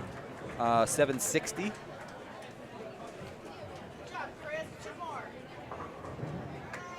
Kind of puts them a little less than the set before, but you know, they're still tough out there, so it's not like they dug themselves a hole or anything.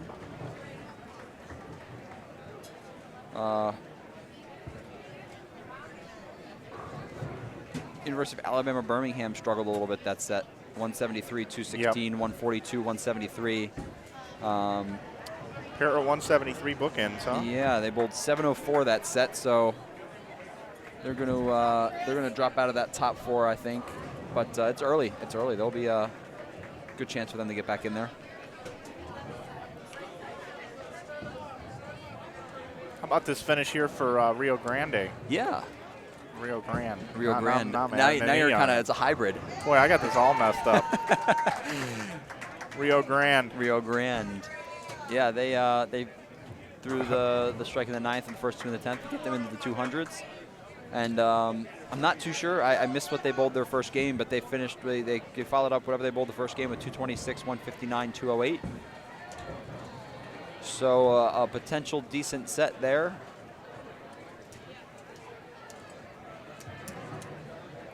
Martin Methodist looking to capitalize here on this triple. Yeah. Could be 4 in a row here. Yeah, they can finish this game out with 242.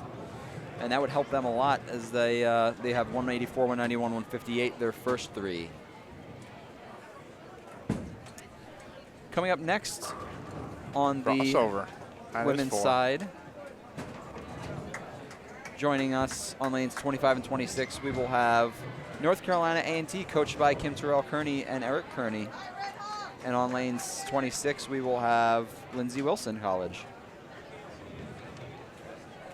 Joining us on the men in set 3, we have Ball State. and Pikeville. Pikeville's another highly ranked team. I think they're the 3rd seed in this section, if I'm not mistaken. Yeah, they're the 3rd seed in this section. So after the first set, they were in 6th place. Not too sure what they bowled this set. The team to watch in the standings is Whitewater. They're, Yeah. I mean, 2nd overall in the country, and they're 9th after 4 games.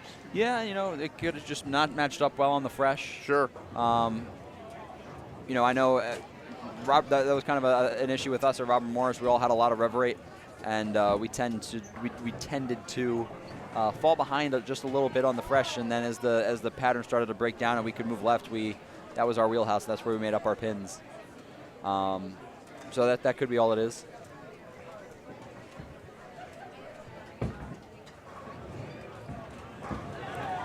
I'm enjoying the pace of play, though. It doesn't feel like we've been here very long, and we're about halfway done. Yeah, halfway done the first set. I mean, that's just the way Baker goes. It's a much quicker pace. So I'm going to go ahead and get up here as these ladies come on over to 25 and 26, and I'm going to get a lineup for both of these colleges. All right, great. Thank you, Matt. He's going to go take care of that. Martin Methodist can bowl 221. Anchor bowler with a strike.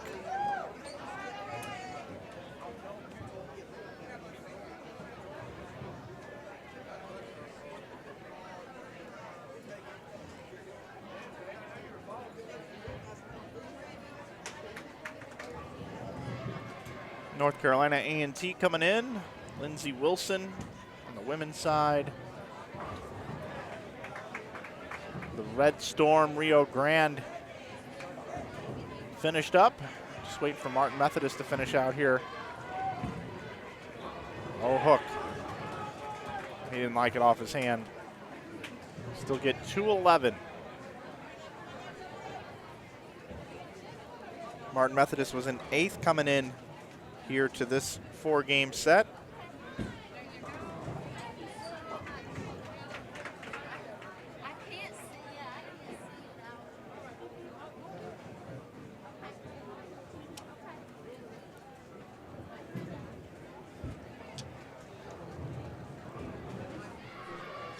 Good job on getting the paper this morning. Yeah, that was a last-second thought there, right as we were finishing up practice. Not the newspaper, but just the paper. He's got a bunch of paper up here.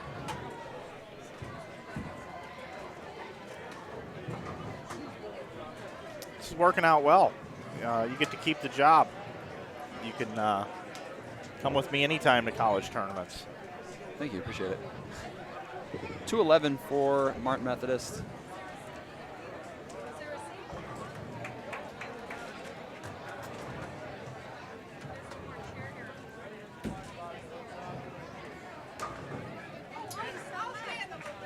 And we actually have game 9 underway already over here on the women's side. 7:44 there for Martin Methodist.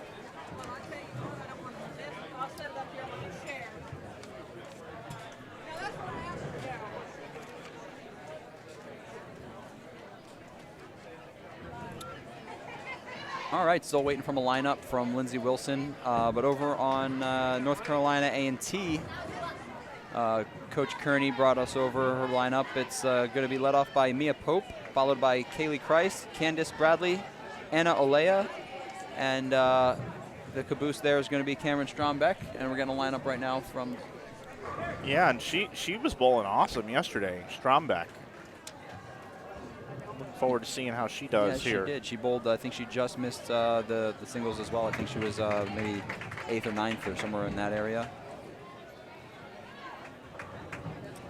Yeah, she bowled a decent game in front of us on live stream, if I remember correctly. 12th, Cameron Strombeck.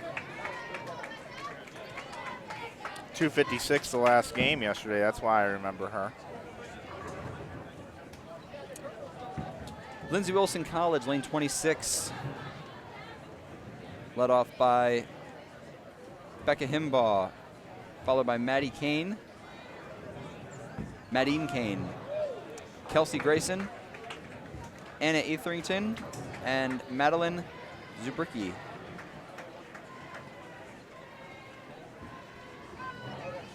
We have some questions here. When's Robert Morris men going to come through our live stream? Are we going to have them at all either day? Yeah, I believe they are coming through. Let me just double check here.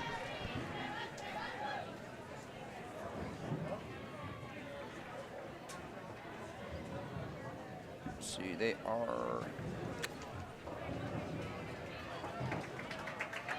So we will see the Robert Morris men in the 6th set today, the 2nd set this afternoon. And then we will see them again in the 4th set in the morning tomorrow. So we will be seeing Robert Morris men a little bit later this afternoon.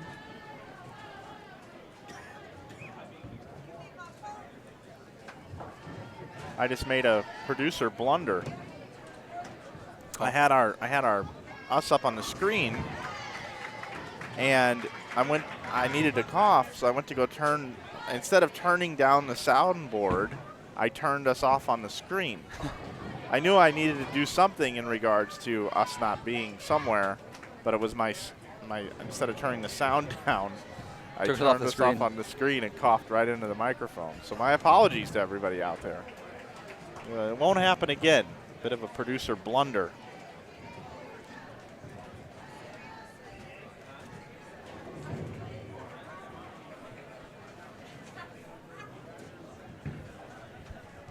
So probably be, what do you think, about 10, 15 minutes before we get the scores from the last four set there.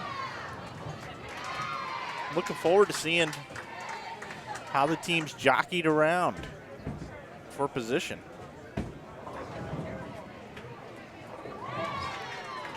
So it only took 2 hours.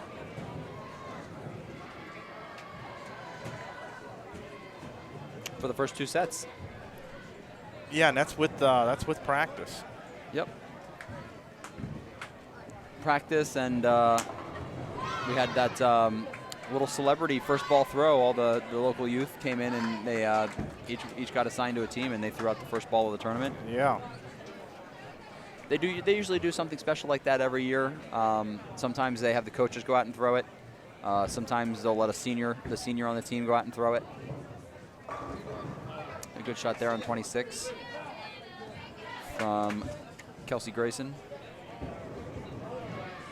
North Carolina A&T off to a good start on this new pair.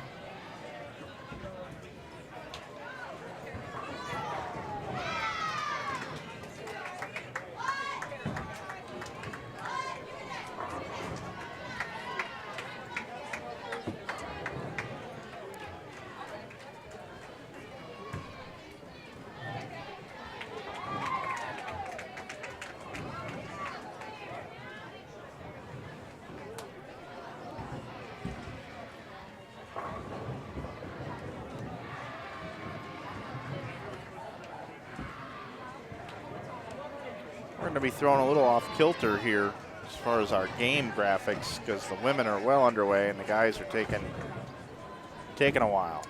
And that's pretty common. The men kind of, even when we were the same way, the women almost always finished before we did, and our girls team would come down and watch us finish.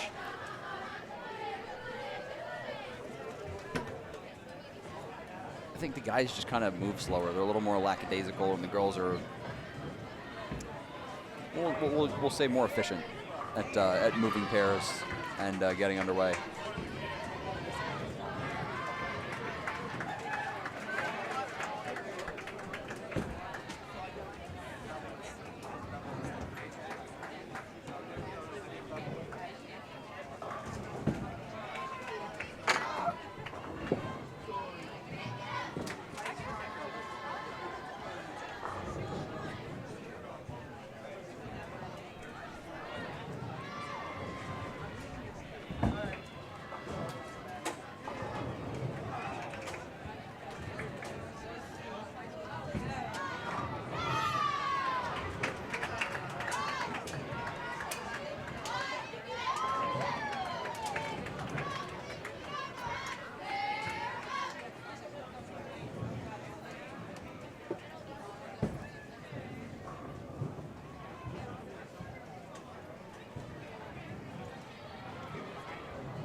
want to thank everybody for watching. If you're looking for scores, you can go over to bowl.com/sectionals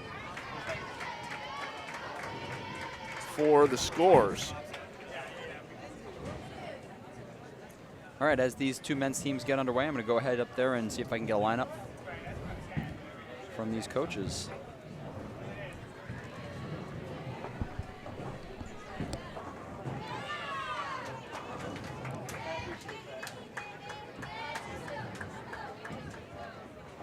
Ball State and Pikeville underway on the men's side.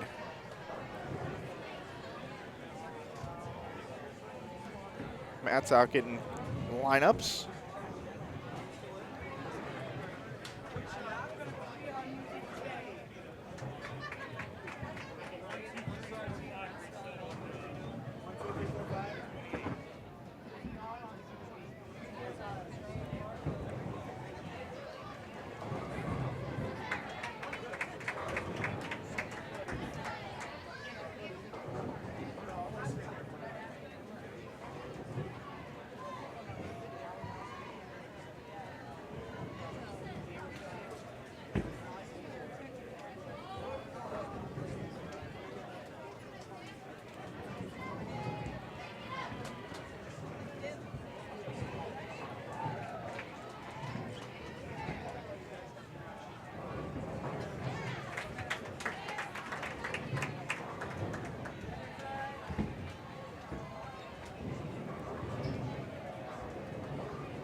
We'll have those lineups here for everyone shortly. North Carolina A&T off to a really good start. 234 with a strike on the fill here.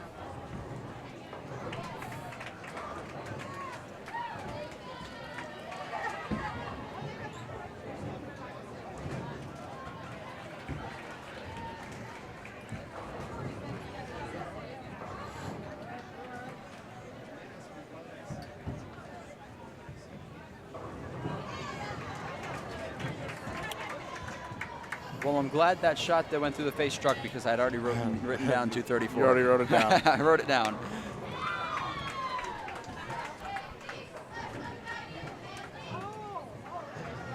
Nice game.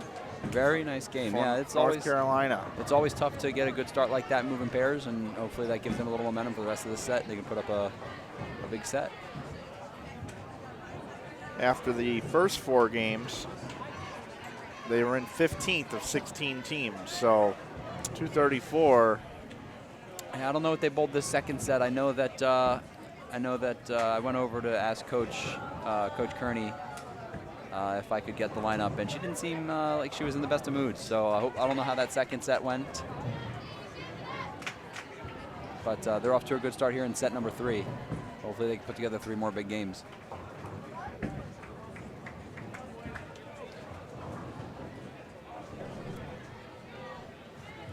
All right, Ball State on lane 27, leading the way, Braden Deshawn, followed by Blake Dollier, Dylan Ellsworth, Ethan Gerald, and Craig Monroe.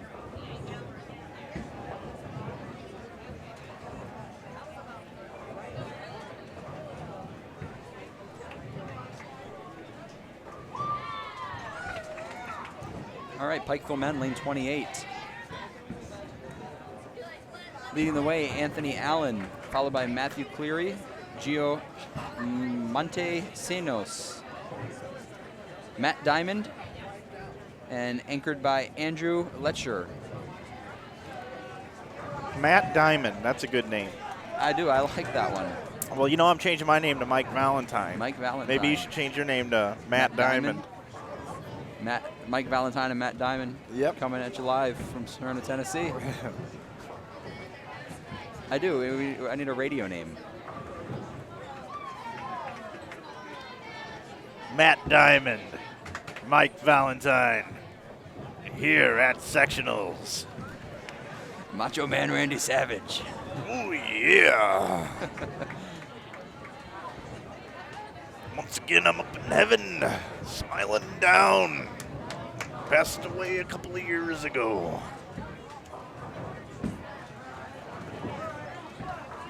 I don't know why they call it passing away. Yeah. when I passed up, went up into the heavens. Watching a little bowling up here in heaven. With Andre the Giant. Yeah. Miss Elizabeth.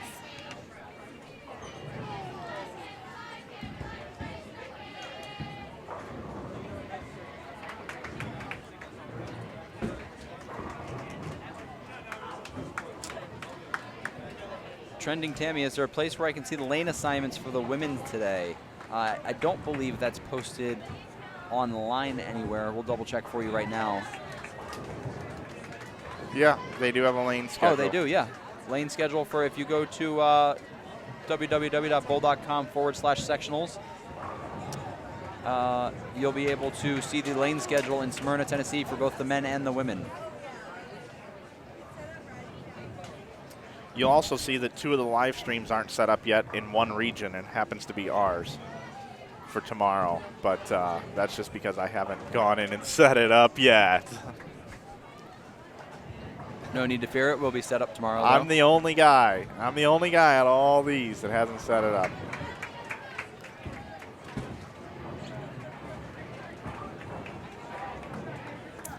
But hey, that's okay. This morning, too, Matt and I agreed to meet here at 7:45, and the place was pretty full when we got here. And I think downtown Gary Brown was thinking, are these guys coming? Yeah, and these teams don't mess around. I mean, there's actually a little bit of I don't want to call it a competition, but there's something about being the first team here at every day. So teams try to get here early. I know a lot of them like to do stretches and calisthenics out on the approaches together. So there's a lot of them that have a warm-up routine that takes some time, and they all got to tape up. A lot of them wear kinesiology tape and all that stuff. So so it definitely takes time to warm up. You got to get here early. Yeah. So yeah, but we got on the air with no problem. I mean, we made our we set it up in about 20 minutes, and we made our deadline. Yep. Didn't miss a beat. We're here for you, everybody. Yeah, and these are as long of a day as it is for us. It's even longer for these players. I mean, they all these teams usually travel with 8. They got 4 in a room, and you got 4 people trying to shower at one time in the morning, and it's you got to wake up early. I mean, a lot of these guys waking up at 5 a.m. bowling all day. I mean, you know, it's college, so you're not going back. You're not going to sleep at 8 p.m. So no. I mean, you usually stay up, probably do some homework or something, back to bed at 11, maybe 12, and back up at it again at 5 a.m. to bowl another 32 games at Baker. That's a lot.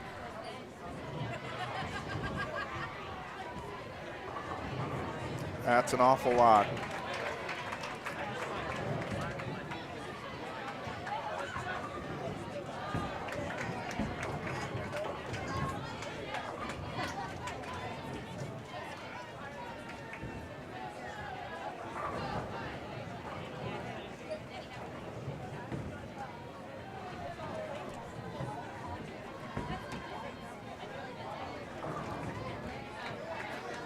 Game 9 on the right side of your screen, game 10 on the left side of your screen. Ladies are ahead of the men.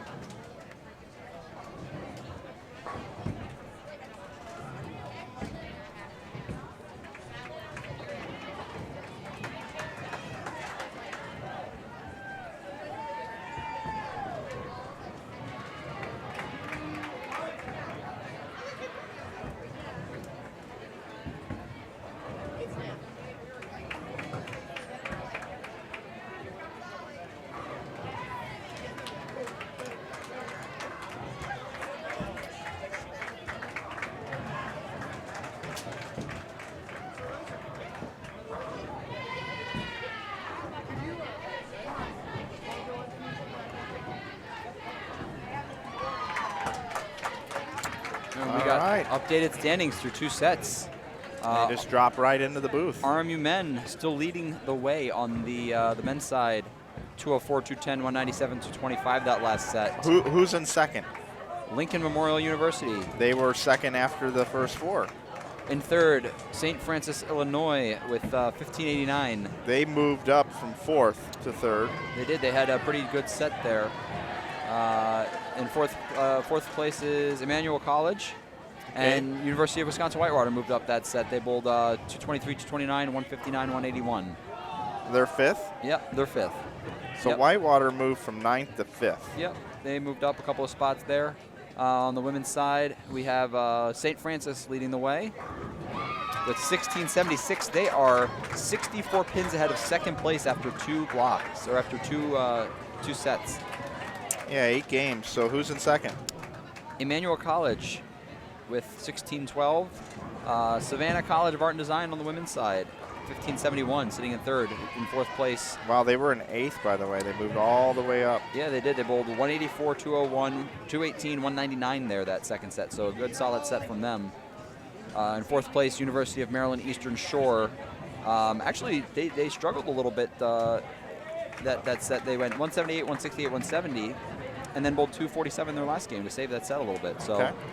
And then Robert Morris, University of Illinois, who was just on, and Alabama Birmingham, who are just on our live stream pair in 5th and 6th, respectively. Well, there we have it. Looking at the scores, actually, University of Maryland Eastern Shore has kind of done that in both sets. They have some 3 okay games, and then the first set they bowled the 245 the third game. So one big game in both of their sets to really kind of keep their head above water there.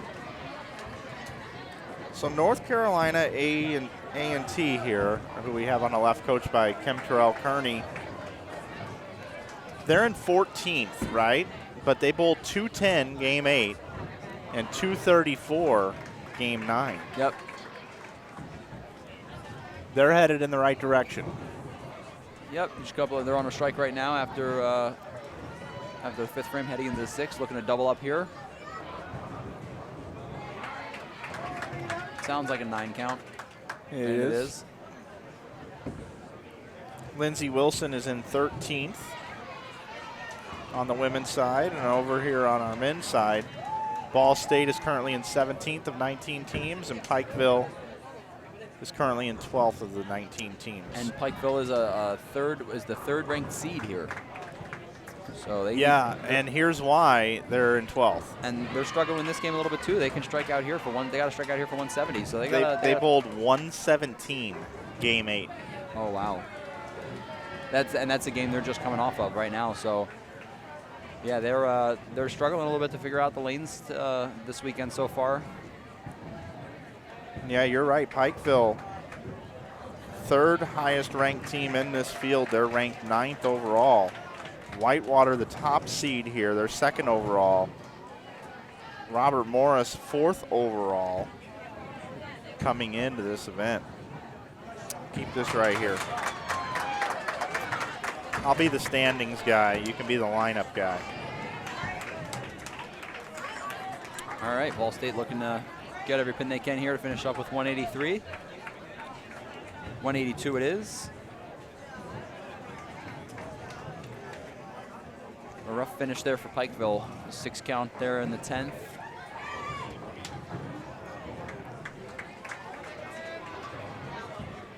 Leaving the 1-2-4-7. Not the easiest spare in the world, especially on a pattern this hard.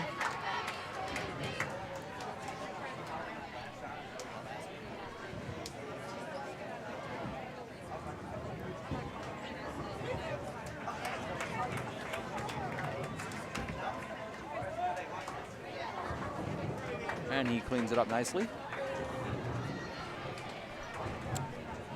So that'll get them into the probable mid 150s. Or 117, 150 the last 2 games for the Pikeville men.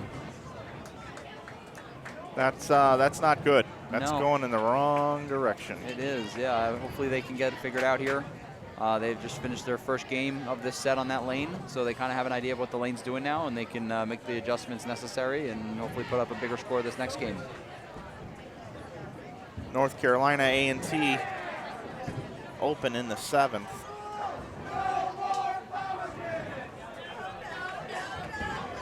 I'm rooting for them.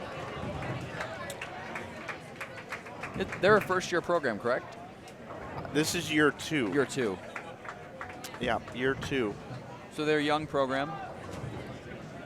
Well, it's year 2 since Kim has taken over. Gotcha. That I can guarantee that stat.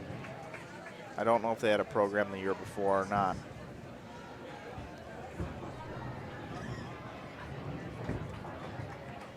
.156 for Pikeville.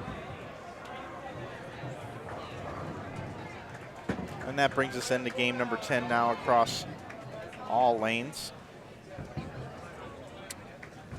Ladies here getting ready to wrap up game number 10. Lindsey Wilson can strike out for a possible 183.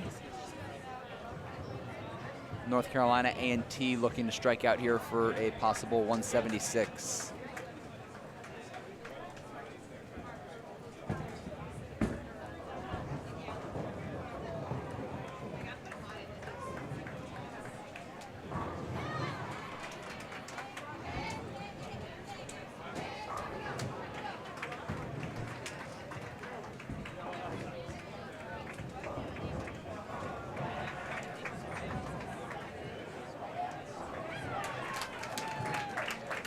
Once again, top 4 teams are going to advance to the Intercollegiate Singles and Team Championships. Lincoln, Nebraska. Yep, Lincoln indeed. Sun Valley Lanes, beautiful bowling center. Home of John Lucido.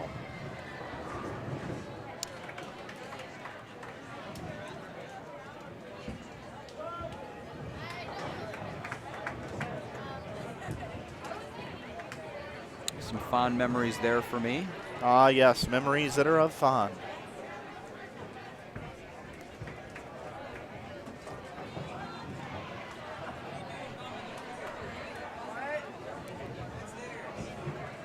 Lindsey Wilson and North Carolina A&T both opening in the 10th frames. Lindsey Wilson finishing with 162. North Carolina A&T finishing with 142.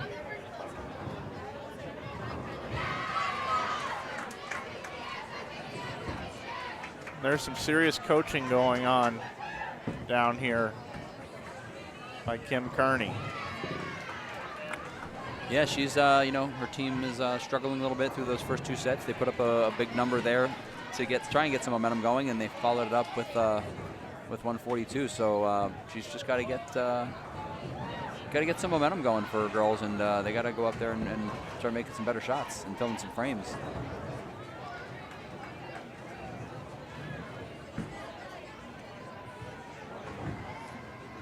We see you all in the chat. Hopefully you're all doing well. We've got all the hands up here for the attempt of the 5-pin. I've always wondered what every school I feel like has a little different tradition if someone misses a 5-pin. I know when I bowled at Saginaw Valley, the team always came up with something pretty brutal that the person had to do. If you either missed a 5-pin or bowled under 120 in the team play, in the team games, the team would come up with something pretty brutal that you would have to do. Under 120, huh? Under 120, and it happened a few times. It was rare. Wow.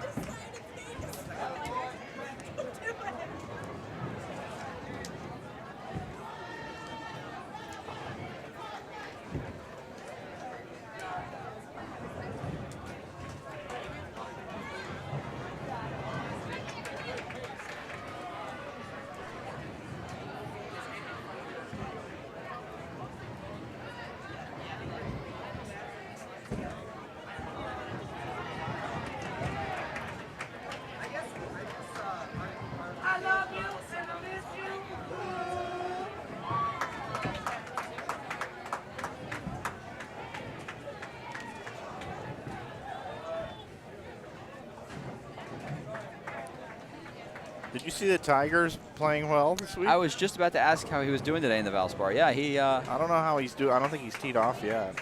I saw that he was leading at one point yesterday.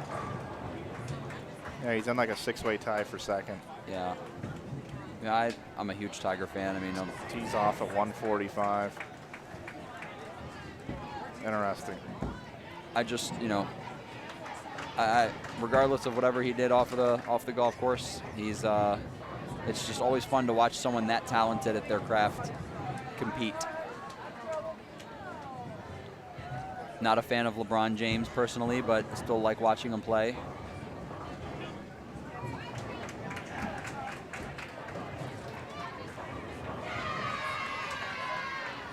What did you say about the craft? Watching someone compete with their craft. Yeah. So basically, Someone at that by level. putting us on the screen, This is our craft. people should be enjoying watching us. This craft doing our that craft. we've mastered. Yeah. Yes. I like how you think. So we should have that for everybody to see. I agree. And maybe this time, if you have to cough, you don't take that one off, and you Right. you turn the mic down instead. Yeah. Mike should turn the mic down.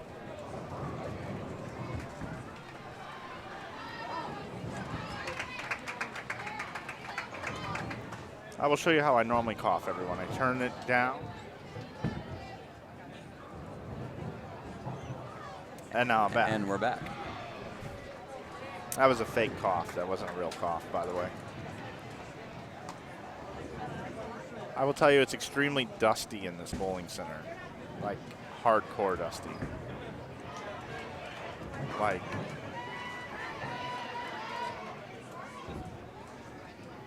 Wow. probably can't see that.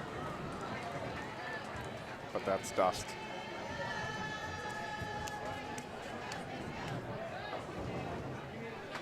Good song by Kansas, Dust in the Wind. George Gohagen III and I actually went to a Kansas concert one time. George Gohagen. And your dad thought that was the funniest thing ever. Is George Gohagen a Kansas fan? He didn't know who they were.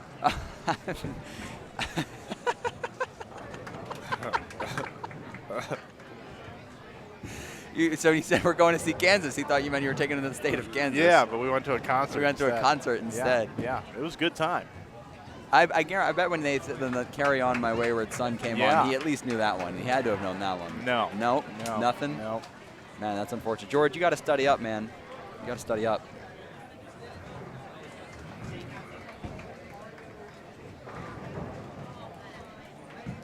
Yeah, when he took me to a Bone Thugs and Harmony concert, I knew half the words. Yeah. It was the first of the month and Crossroads.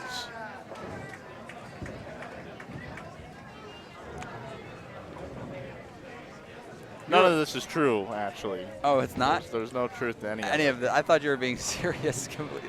You're really good at that. No, it was a holiday doubles a couple years ago, and George Gohagen was really having fun on the lanes, and I was having fun in the booth. And I said, you know, it would be fun to go to a concert with George Gohagen sometime.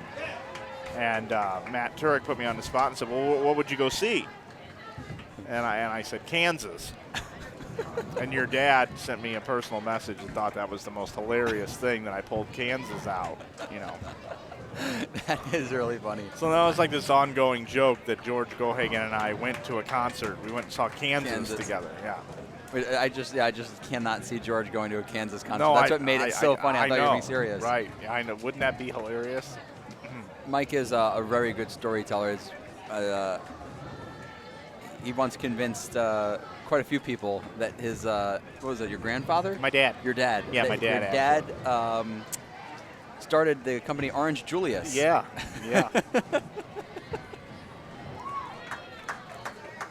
Yeah, and it wasn't like that. I was seeking out to do this either. It just happened. We were at a Chili's. Charlie's Charlie's? in Hopkinsville, and there was some guy in there trying to tell us how he was an entrepreneur and how he knew all these things, and he was just talking our ears off. And finally, I'd had enough, and I just said to the guy with a straight face, I just said, "Hey, man, I know what's going on. I come from a rich, deep family that have started businesses, franchises." And he goes, "Oh, yeah?" I said, "Yeah." And I looked at Rich Hansen and I said, "Yeah, Rich, you know my dad started Orange Julius, right?" And Mike Judy said, "Oh, yeah. And Rich goes, your dad really started Orange Julius? And Mike Judy looked at him and said, you didn't know that? And I said, yeah, you didn't know that? I'm like, yeah, Orange Julius, man. And then this guy was like very intrigued, wanting to know how to start franchises and everything. And then after the guy walked away, I looked at Rich and I said, my dad didn't start Orange Julius. What's wrong with you? And for those of you who don't know what Orange Julius is, they're usually found in like food courts and malls for the most part, and they serve like smoothies and hot dogs. Yeah. Orange. I mean, and the best. I think the best part of the whole thing is that of all the things that you could have named, you picked Orange Julius. Orange Julius. Yeah, the more specific. Here's the thing: when you're no one would believe it if you said TGI Fridays or something. Right. Or Outback. Outback. But if you, the thing is the more unique of things that you can tie into a made-up story, the more believable it is. And not only that, if you say it with confidence, and anybody believe anything if it's said with confidence. It's all in the delivery. That's one of my favorite Mike Flanagan stories, the Orange Julius. Orange Julius. My dad started Orange Julius. Now, I am a fan of Orange Julius. I'd get a strawberry Julius usually. When I was growing up, they had an Orange Julius in our local mall, and I used to go there all the time and get a hot dog.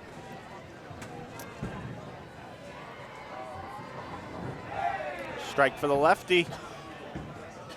And boy, they really needed that.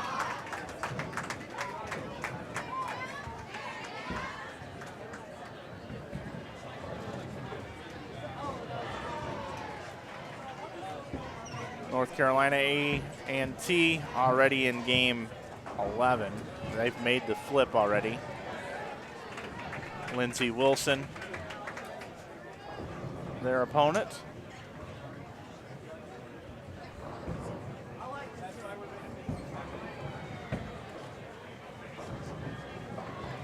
We have a question. Trending Tammy wants to know, what game is this?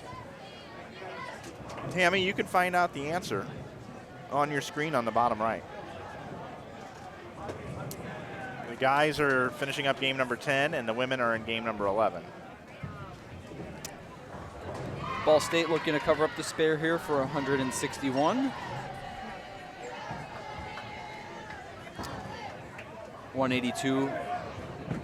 It's the first game for them, so it'll be a 182-161 start with a conversion.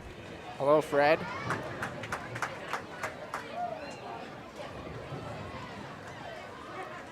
Tammy also says, never cough into your hand, always into your elbow.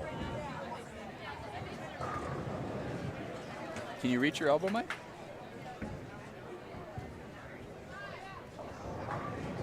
That's tough. 161 there for Ball State. You know there are people in the world that can actually lick their elbows? No, I didn't know that. There are. I mean, it's hard. Hadn't researched that one.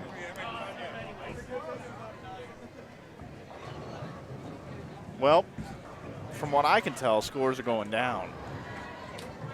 Might just be right in front of us here. Yeah. And it could just be the live stream camera black cloud. For whatever reason, the live stream always usually has some of the lower scores on it. I don't know if it's camera jitters or what. The other thing is I don't know, have you noticed, do you typically get put in front of the desk in the snack bar and for live streams? It depends. It depends. It always is based off of where we're going to finish the tournament. College is different, and we have to be right in the middle.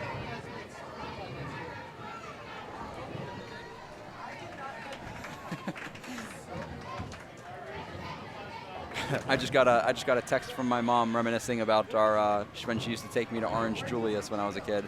She liked that story. What's even funnier about founding Orange Julius is what your mom mentioned in the text.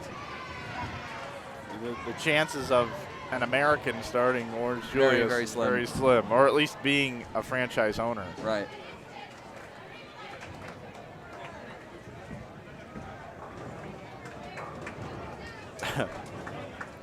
Ooh, Yeah. a gutter on the fill there for Pikeville, giving away some free pins. That's no good. 166 there. So 117, 156, 166. But they are trending upwards. Going into game number 11 here Going now. into game 11. New lane. Fresh start. Okay, making the flip. And everybody's in game 11 right now, but only one frame left in game 11 for Lindsey Wilson and North Carolina A&T.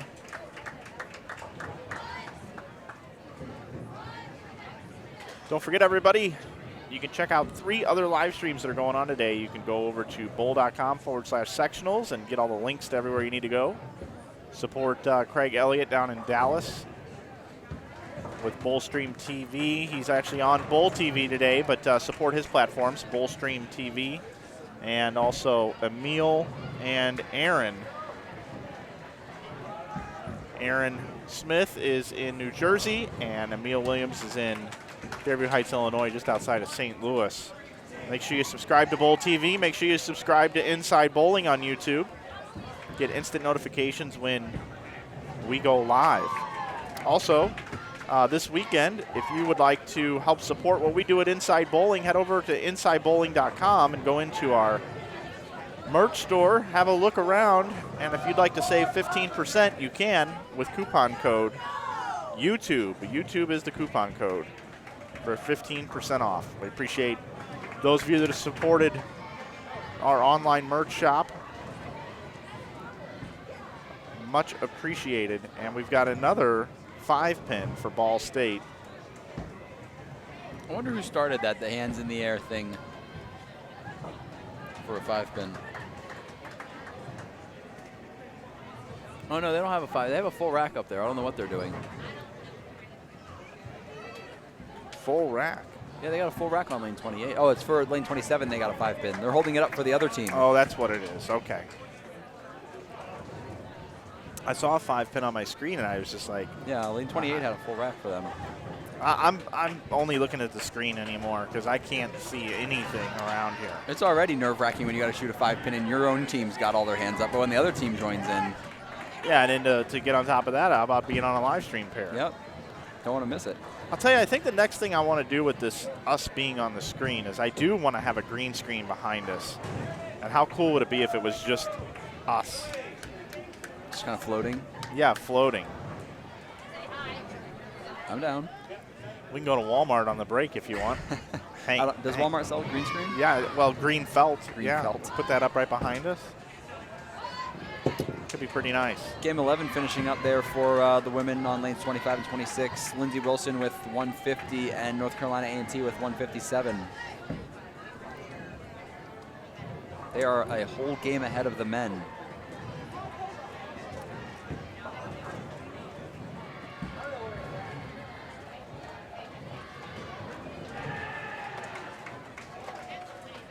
A whole game ahead.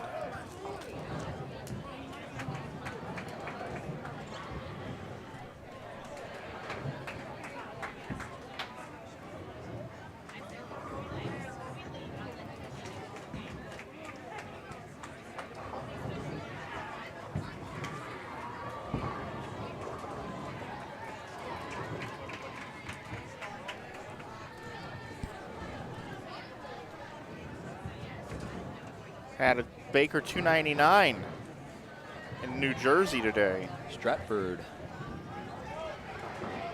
I'm sure they'll have that up on their bowl.com, Bowl TV channel shortly.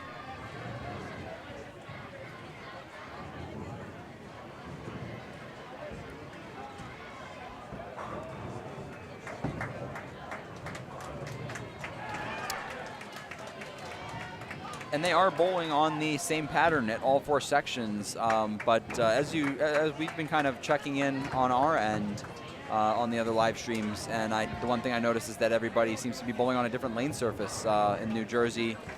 Seeing looks like HPL or SPL surface. We have Pro Anvil lane here in Smyrna, Tennessee.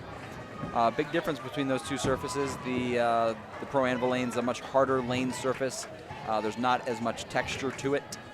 And that allows for the lanes to play a lot tighter. So that higher friction lane surface typically is going to produce some more scores. And that would explain why we're seeing 299s there and a little bit lower scoring pace here.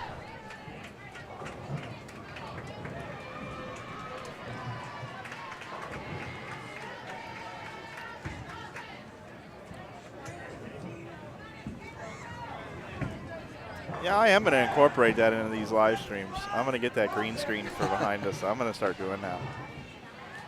You usually have a backdrop or something behind you when you stream. Yeah, I had been. I don't anymore, but I had been. Now I kind of like the. I mean, if you look at it, there's like the moving people behind us. It almost looks like we're like. Oh yeah, well that's true. It's like college game day. Yeah, college game day almost.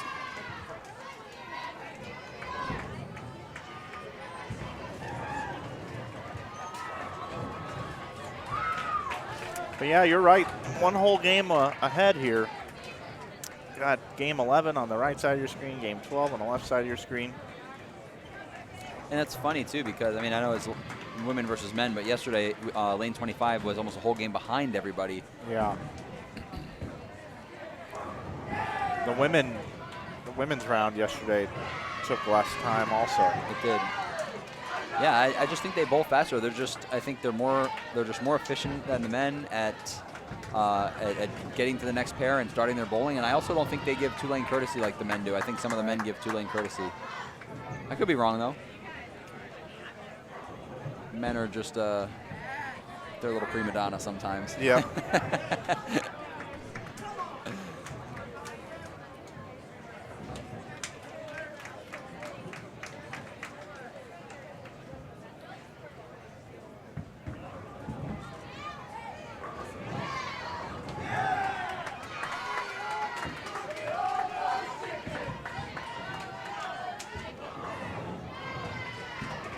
Carry on my wayward son.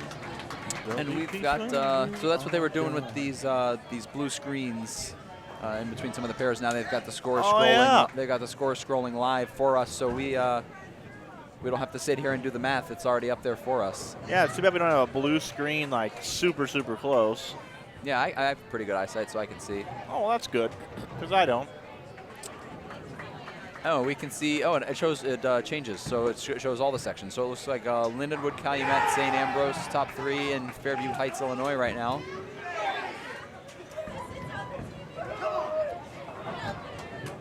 That's for cool. That's for the women. It's like being at a baseball game, updating the scores.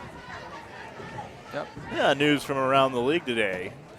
It is. It's like the ticker. Isn't that what they call it? Yeah. Now, if they could only pipe that into our as a camera input here, we'd really be cooking with gas. I could just pop that baby up somewhere on the screen. Probably not that out of the question.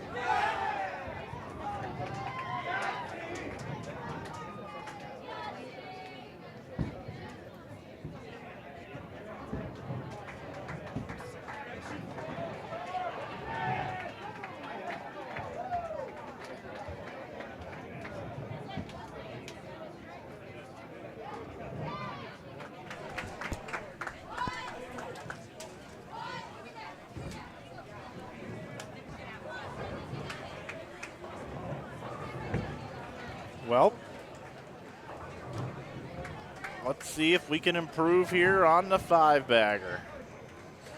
It's a nice little string there for ball straight. Oh, okay. All right. Sounded like a 4-pin. Yeah, it was almost a 4-9. 9 fell out late.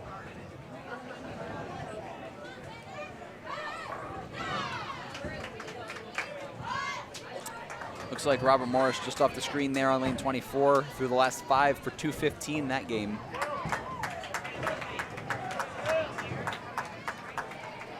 North Carolina A&T with 2 doubles this game. We're going to capitalize here in the 9th, set of the 10th frame. Possible 218 off the board. Lindsey Wilson with a possible 226.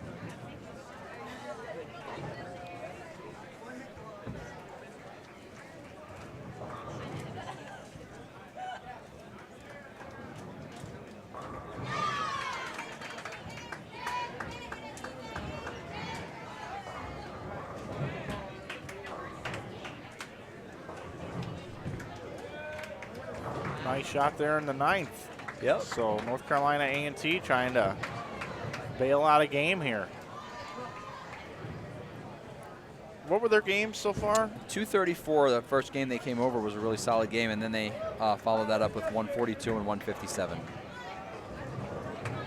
So a 218 here would help dig them out of that hole just a little bit. It'd be a little better set than they Give them about they bowled. 750. Yeah, it'd be a much better set than they bowled their first 2 sets. So a little momentum going into this last set for the block, then refuel at lunch and come back for another 4 sets this afternoon.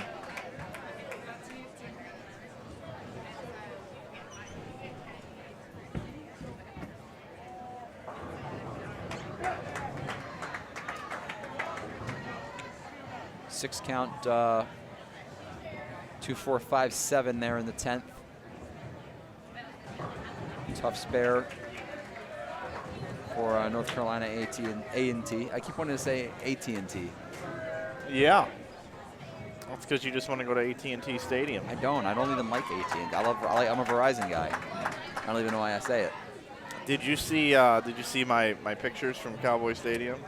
I did, yeah. But I commented on it. I was like, "Can you fire the whole coaching staff for me?" I'm a diehard Cowboys fan, and I'm not a fan of. Did you see my live stream from the field? I did not. No, I've been down. It's not very far at all from the International Bowling Campus and the ITRC. You can throw a rock at. Yeah, down in Arlington. Right around the corner, and I've been there several times. I've driven past the stadium. I've never actually been inside. Oddly enough, the stadium I have been inside and took a tour of was the Green Bay Packers Stadium when we had a little stretch there where we had the Queens and the Masters in Green Bay a few years ago. That was a cool place to visit. Yeah, you just drive down the road in a neighborhood, and it's just there. Yeah, there it is. It's in you're literally driving through a residential neighborhood, and you come up to one of the most famous stadiums in sports, randomly, the Frozen Tundra.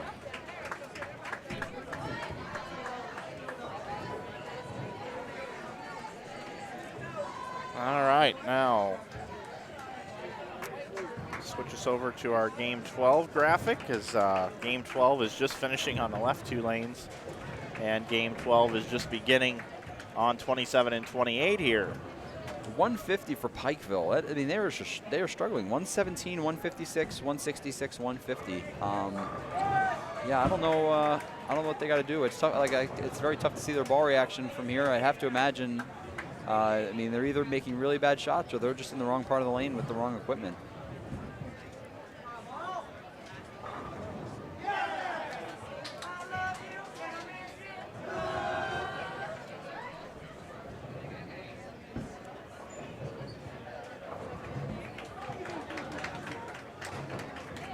.191 finish there for Lindsey Wilson.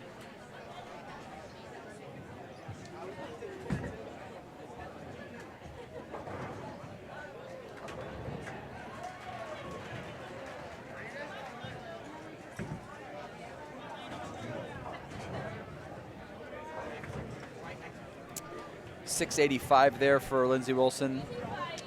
That 4-game set.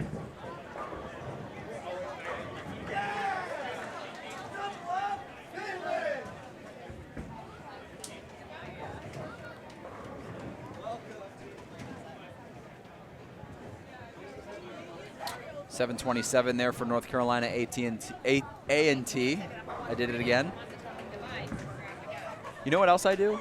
Anytime I'm talking about USBC, or I'm sorry, anytime I'm talking about a USB drive, okay, I call it a USBC drive. that should be written into a you're a bowler win. Yeah. You go to Best Buy and ask for a USBC drive. I need a 16 gigabyte USBC disk, USB disk. Matt, do you have any advice on ordering a computer or what kind I should get? We'll just make sure it has a whole bunch of USB-C ports.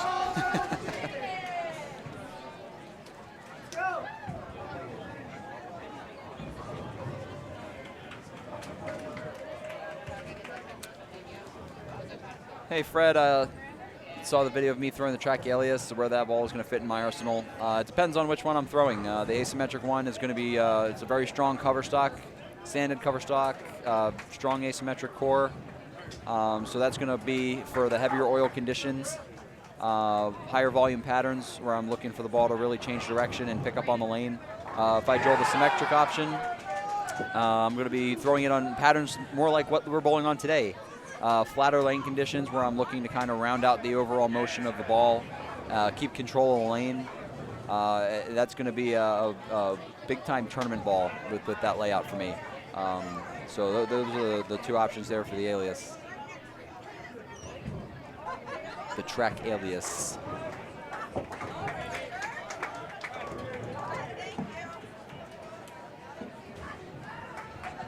Your dad just tagged us on Facebook.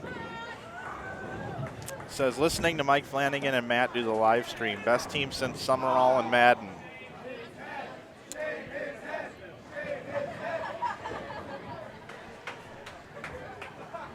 I love Frank Caliendo. I don't talk about that guy enough on here, but Frank Caliendo is absolutely hysterical with his Madden impersonation, amongst others. He does a lot of them. George Bush and, yeah, he does a lot of them. I'm John Madden. I can't do it. Yeah, it's hard. It's hard. It's hard to do those. I just like when he's like, when he does Bush and he's like,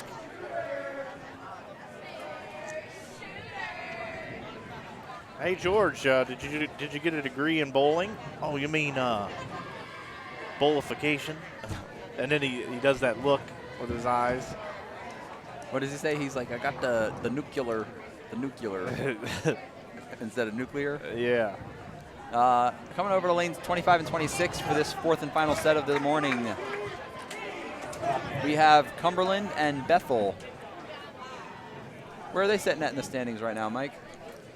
Cumberland after two sets in 9th, and Bethel is in 16th, so they have nowhere to go but up. 1184 for Bethel. Cumberland 1433. I'm going to go ahead up there and get the lineups from the coaches. Oh, Pikeville putting together a little strike train here. Yeah, and Ball State still has 279 They do. Yeah, it'd be nice to see them put together two big games here and get some momentum going to that fourth and final set of the morning. While you're out, would you dispose of those, please? I will dispose of your batteries. Thank you.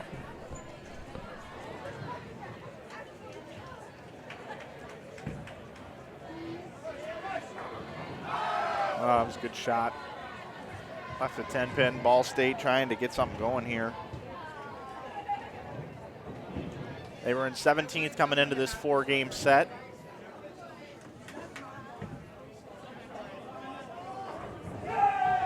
Pikeville with a strike.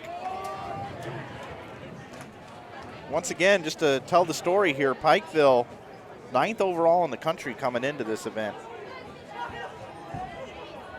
And they find themselves in 12th after a 117 game the last set.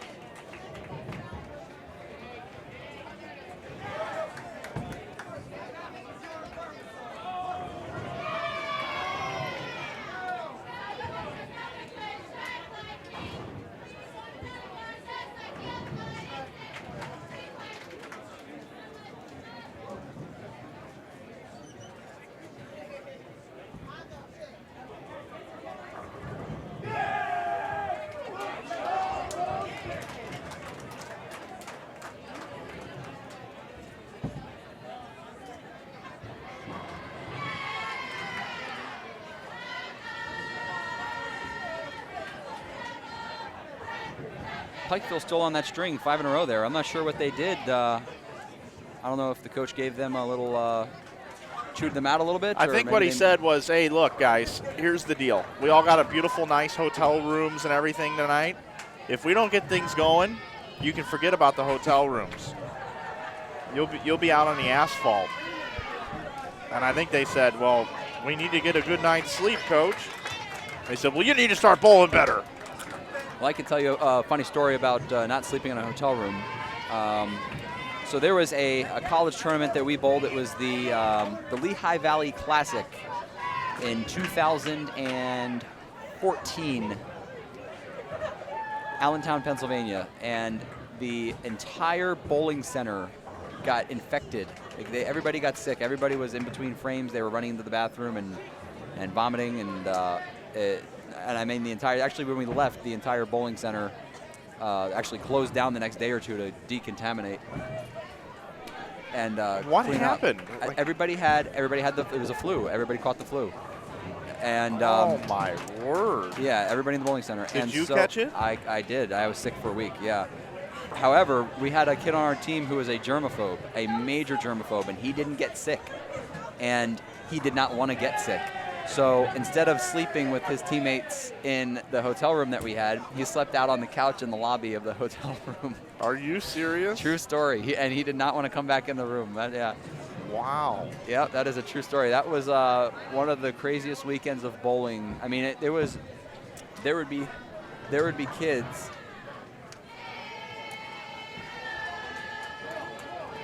Matt's getting some scores here. Some lineup changes. Sorry about that. So, yeah, there was, you would literally be up on the approach, and there would be kids setting up, and they would have to put their ball back down to run into the bathroom. It was crazy. Wow. I bet that tournament took a while to bowl. It did. Yeah, I will never forget that one.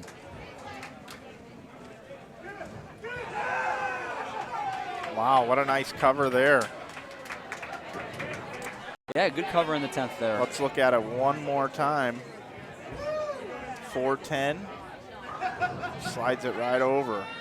And it saves their game, allows them to get into the mid-220s now.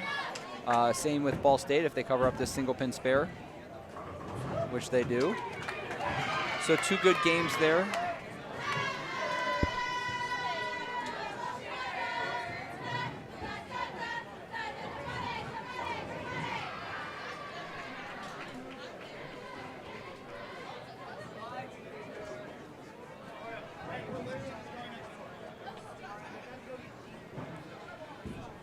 Cumberland and Bethel.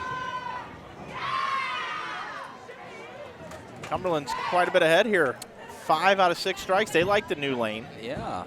Let's see who's bowling for them. We got University of Cumberland. Shannon Jones is their leadoff bowler, followed by Kerrigan Welch, Michaela McReynolds, Jasmine Traylor, and Sarah Doyle. Too bad this isn't match play. 224 to 225 over here. 27 and 28. Hopefully Pikeville can get it going here and build off of this 224 game they just bowled. And good luck to Ball State also. Bowling 225 the last game.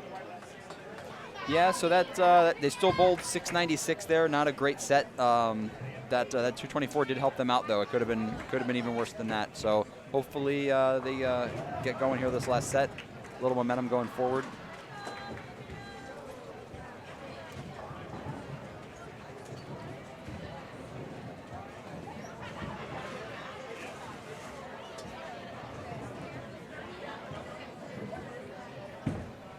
.757 for Ball State.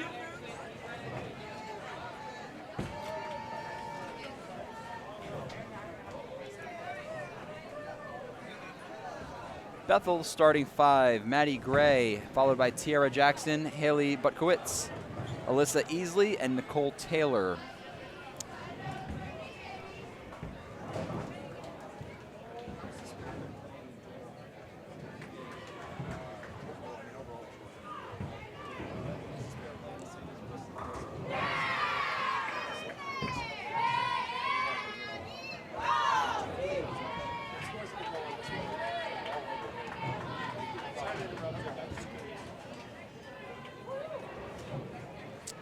Coming over to the men, I see Carl Nicolai, so I would assume that means Michigan State will be joining us, and they are. Oh, Carl Nicolai.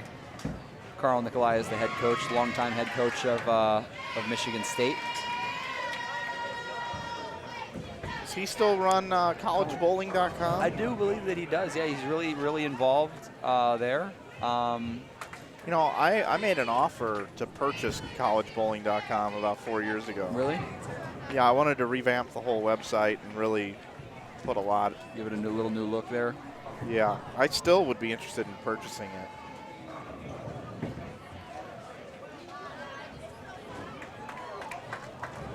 So while you commentate this game, I'm just going to go down and negotiate the whole deal.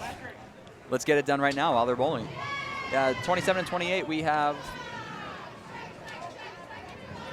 Oh, we have Vacant and Michigan State joining us. So you want to I'll go out and get my stuff. Yeah, Matt's going to bowl. I'm going to pace game 1. I'm going to pace with Michigan. 1. Yeah. And then I'll bowl game 2. Yeah, and it's actually nice. I'm actually going to like not having a team in front of me, and now I can kind of see what's going on the lanes and maybe give you a little better analysis of some ball reaction.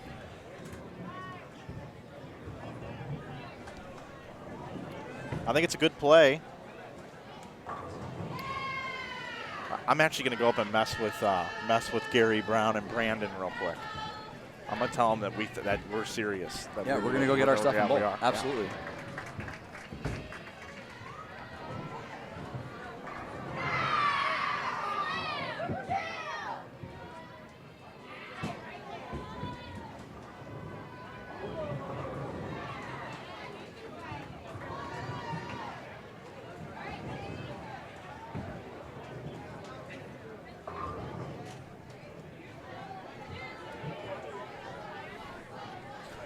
Katie.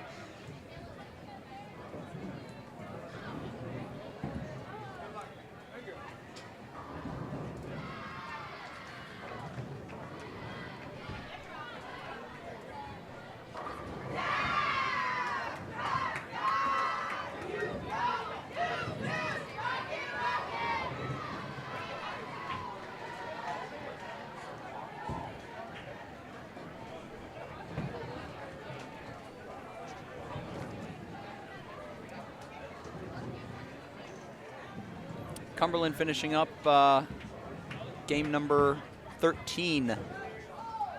Pretty strong there. Pick up this spare for 223. It's a good start there.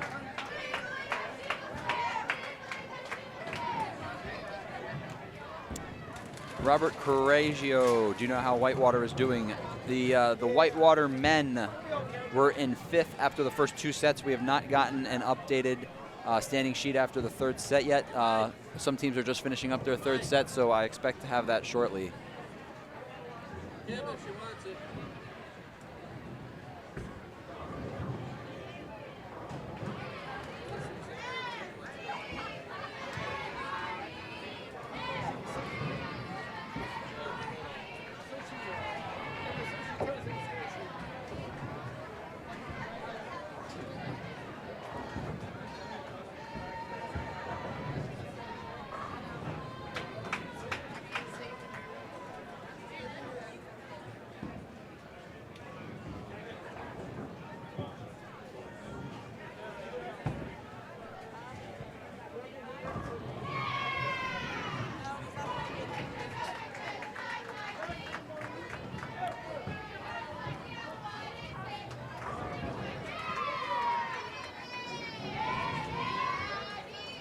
Bethel with a strike in the 9th gives them a chance to step up in the 10th here and strike out for 201. I got some comments in the chat there from Cameron Weir about the sick story. Our friend that slept in the lobby. Really? Yeah, that's funny. We still tell that one all the time in our group chat. That's one of our favorite stories. And then Katie was talking about how sick I got. Said I needed life alert. Help! I've fallen and I can't get up. Yeah. I've fallen and I can't get up. There was a different name for that when it first came out, I believe. We're in game 13, right? We are in game 13. Yes, the men are just starting game 13, and the women are one women's team is finishing up game 13. The other one had just started game 14. So we're kind of all over the place. And Vacant hasn't even started their 13th game yet. No. How rude of them. They thought I was being serious when I went up there too about you bowling. And they're like, yeah, well, no, we just can't do that. And I said, well, I don't understand. That lane's going to have less lane play compared to the others, and I'm sure you want the same amount of bowling balls traveled on it before somebody else were to go to it. And the way that my ball breaks down a lane, it's about the same as if 5 people were bowling. Absolutely. Well, you were going to bowl 5 different styles, weren't you? Yeah, I was going to bowl right-handed, left-handed, two-handed righty, two-handed lefty in between the legs. Yes. And then I was going to sub in on the fill a backwards bowler. Yep. I knew that's what you were doing, and unfortunately, we were vetoed. No go there, I guess. So you see that vacant spot there on the right side of your screen, right there in the middle right. That would have been Matt bowling the whole time. I would have been his coach. I would have been letting him know how to move on the lanes, where to go. I'll tell you what, sitting back here now, I can kind of actually see the lane. I'm seeing quite a few ball lines in the front part of the lane, left of like 17, 18. They even go all the way into about 23. We're only in the 4th set of Baker. We still got 4 more sets today. With no re-oil. With no re-oil. So I think I'm going to go out on a limb here and say towards the end of the day here, we're going to see some of the teams getting in front of the ball return and doing a 3-step approach, and some of them may even be lofting it. I know that was typically the case when we bowled sectionals. They got pretty dry, and we ended up having to do that. So.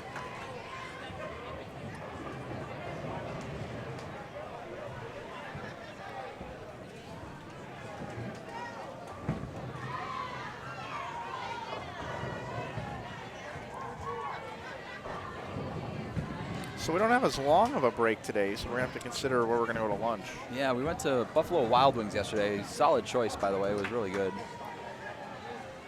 But, yeah, there's a million different options on this road that we could pick. Today it's going to have to be a little bit quicker.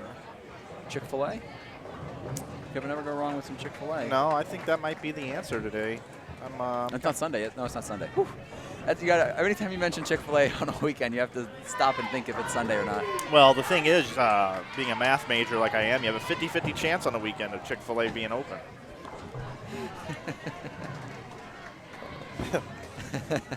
300. What did you say yesterday? Through 3 frames, 2 people had a triple, and you were like, if both of them bowl 300, combined they'll bowl 600 or something. I think I said if both of them strike out, they'll have a combined score of 600.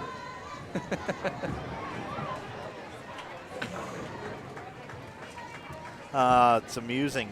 It's an amusing booth here. Trevor, seriously, dude. Trevor, in the chat. If you're going to say anything, or if you're not going to say anything nice, don't say anything at all. That's what I was trying to say. All right, Trevor. Thank you.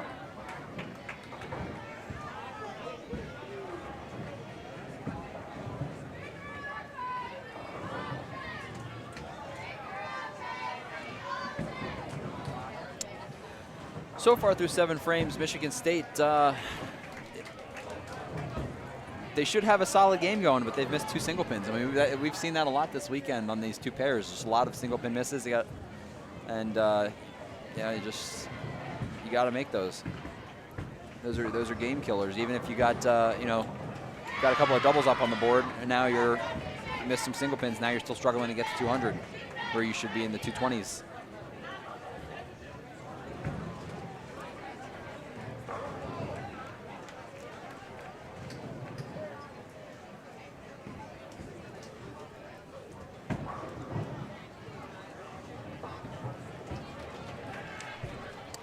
And we got some updated standings just now from our tournament director friends.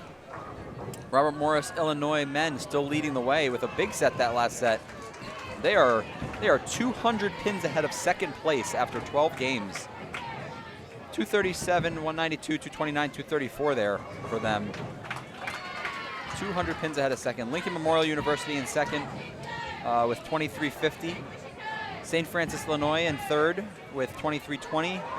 Emmanuel College in fourth with 2291, 1 pin ahead of Wisconsin Whitewater. Wisconsin's kind of making up some ground there with 2290. And Savannah College of Art and Design right behind them with 2259.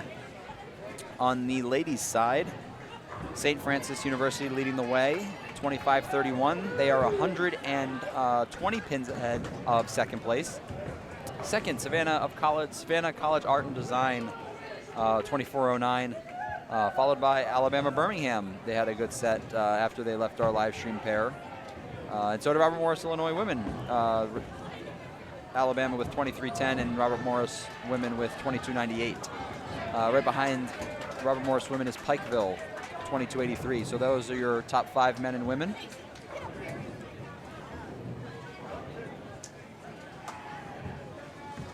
Yeah, Emmanuel really dropped. They were in second, dropped down to 6th. Only bowled 166, 177, 173, and 141. Yeah, it only takes one bad set, but on the flip side, it only takes one good set to get back into it. So yeah, in game number 12 over on the women's side, listen to the scores that were bowled. 253, 203, 193, 215, 215 by the top 5 teams. And Emmanuel, who was in second, only bowled 141. That's going to hurt. In the 4th game of that set. Yeah. So we've got Michigan State in the 2-0s. Looking to get one more strike to get them into the possible 2 teens. High 2s.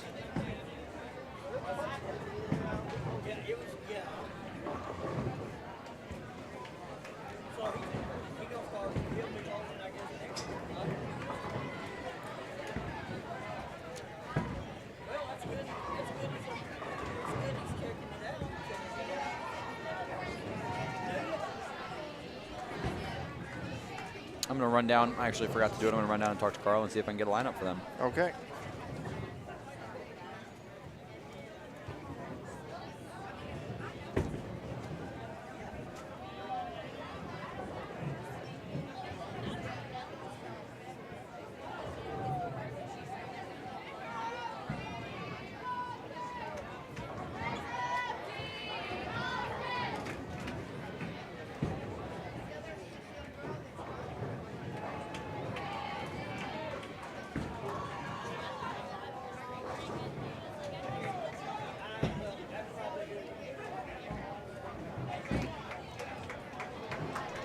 .198 finish there for Michigan State. Where's Michigan State in the standings? Down there after 3 sets, looks like they're in 14th. I'm sorry, I'm looking over there. 17th. So they 16th. Oh, I see what you did there. Yeah, 17th. Yep, 17th.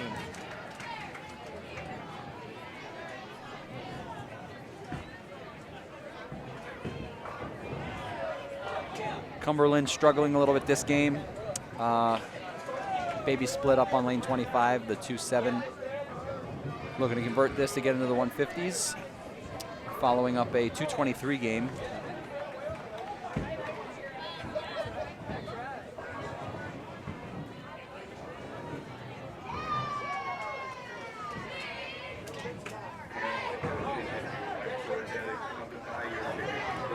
And they convert it nicely. All right, Michigan State.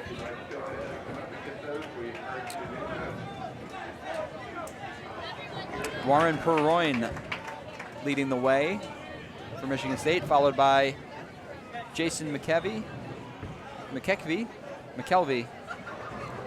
Dylan Stokes, Patrick Mahiri, and Travis Holpuck.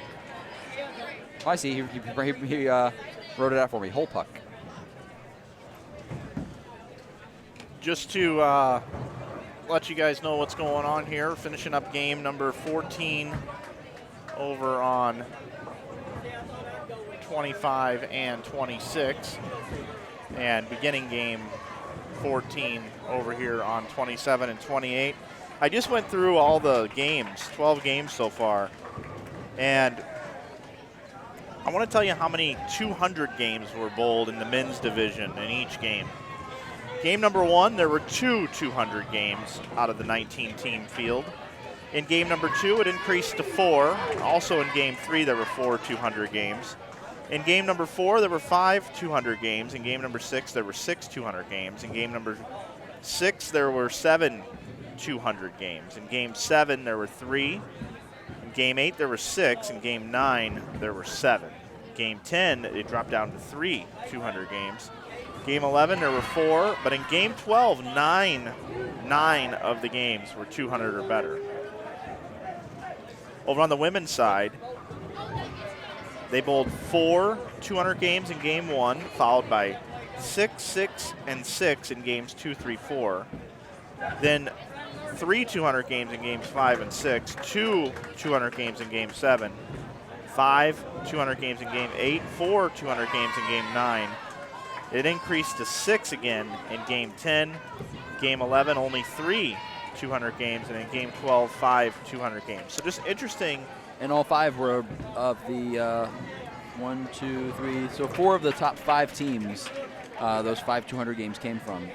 The high game that I see on the day is 276 bowled in game 4 by Pikeville. Pikeville women. Yep, Pikeville women, that's right. Over on the men's side, I don't really see a super high score. It was a 256 by SCAD in game 12. And just glancing at the scores quickly, there's a bunch of numbers here. That looks like the highest game bowled of the day on the men's side. Yeah, overall, after 12 games, even would be 2,400.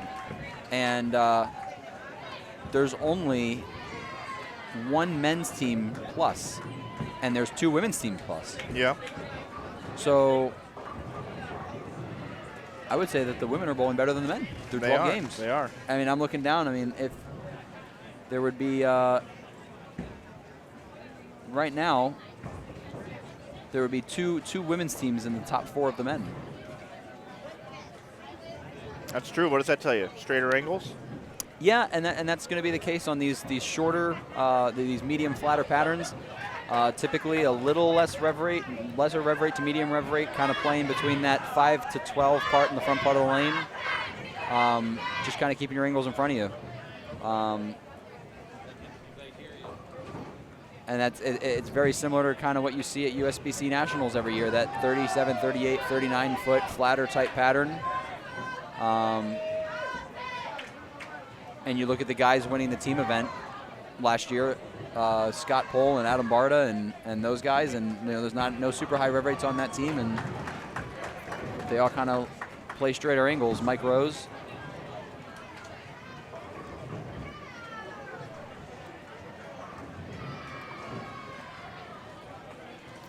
Switching lanes going into game number 15 over here on 25 and 26.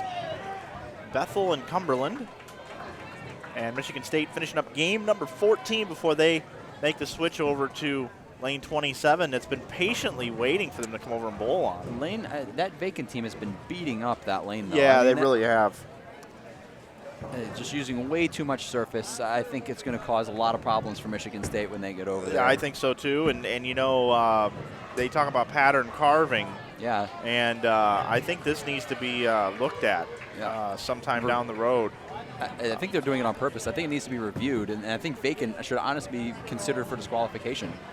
Yeah, I might disqualify the vacant team, but the one thing, though, that they will not be able to take away from them is, they vote on awards, and they're voted on by the players. And if the vacant team doesn't win the most consistent award, then it's going to be a crime. They are. And I may never live stream ever again if that happens.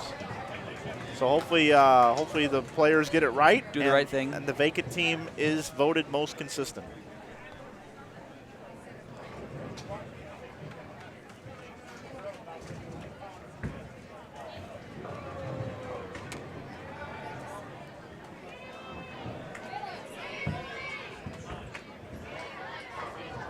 Trevor, you don't have to leave the chat.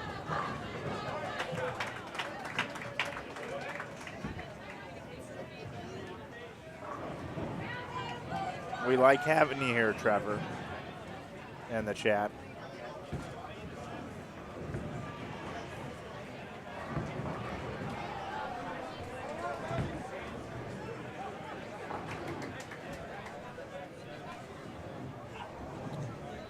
2 hours and 7 minutes until Tiger tees off by my watch. Yeah, here's the question for everybody in the chat. I'd like for you to weigh in. When we come back on here, Inside Bowling, in collaboration with Bowl TV, we'd like for you to vote in the chat. Would you like for us to come back and do commentary, or would you like for us just to click the cameras and change the graphics every game and let you just do a little Paul Simon, the sound of silence? Let you just get out there and just watch and hear the pins clatter around, and we'll watch Tiger. So you guys vote. Let us know in the chat what you'd prefer. If you guys want us to do commentary, we're totally going to, no problem. But if you don't want us to, let us know too. And we'll be Tiger watching. And you know what? I actually have a red shirt that I brought with me for tomorrow for Tiger Sunday. Oh. So I'll be wearing that in the booth. I'll be wearing purple tomorrow. Purple? No, you should have saved this one for Sunday. You could have worn the purple and we would have looked like a nerds candy. Yeah, we would have. That's true. Well, we've got 2 votes for commentary. Well, 3 votes for commentary. And I've always been told how bad we are at commentary. Yeah, so I agree. I don't know why anyone wants to hear us. Sounds like people would rather hear us than nothing, which is good. At least we can keep paying the bills, all this money for streaming.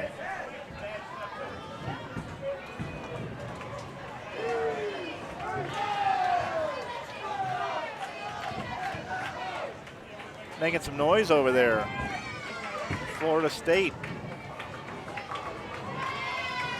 Florida State men over there have a triple over on lanes 31 and 32 out of camera range. Just thought I'd share that as they were making some noise.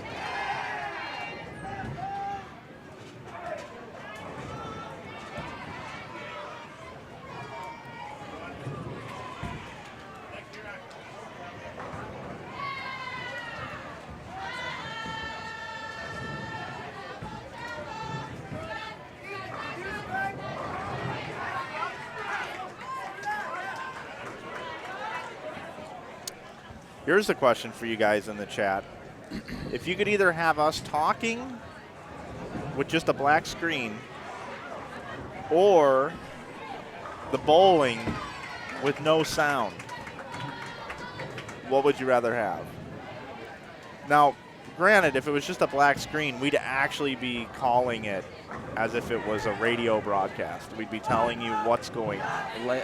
Second by second, and every time someone strikes, I would be scream out like the soccer man, goal! Yeah.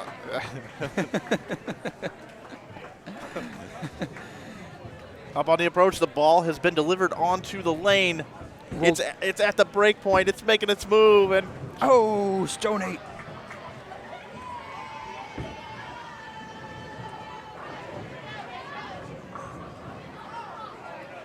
wow, we have votes for this is a mixed bag here.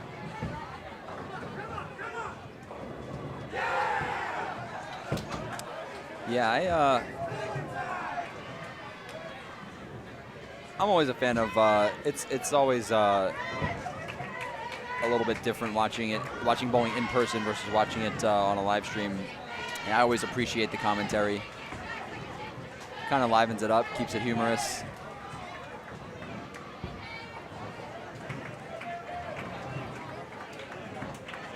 And not only that, but you can only see on the live stream the 2 pairs that are on screen. Sometimes we'll be updating you from a couple of pairs off to the side.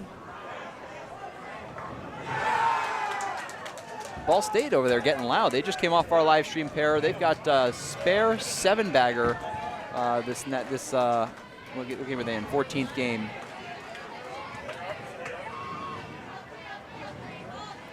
$290 would be huge. Would be. If they get the one in the 9th, I might move the camera there.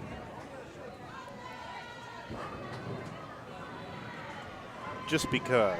Yeah, I'm seeing scores are starting to go up here a little bit. I think there's some friction, some free hooks starting to develop in the pattern. They're starting to blend out just a little bit and allow the guys to move left and hook the lane.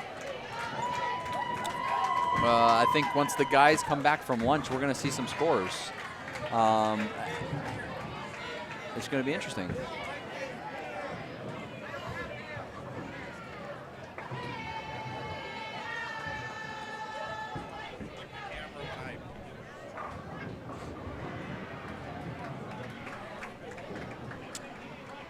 All right, Ball State with spare 8-bagger. So we're going to move our mobile camera to behind Ball State. And they just threw the first one in the 10th. So they've got, they're in the 270s.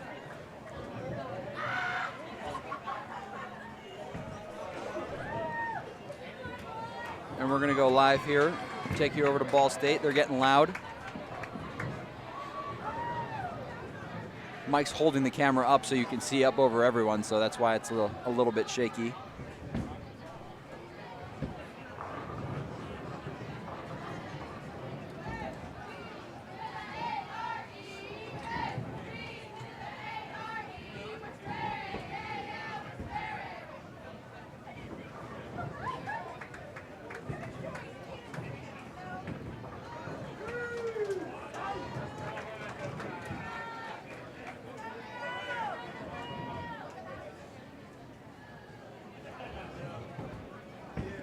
Ball State in the 11th shot, crossing over. Leaves an 8-pin, still a really great game from them.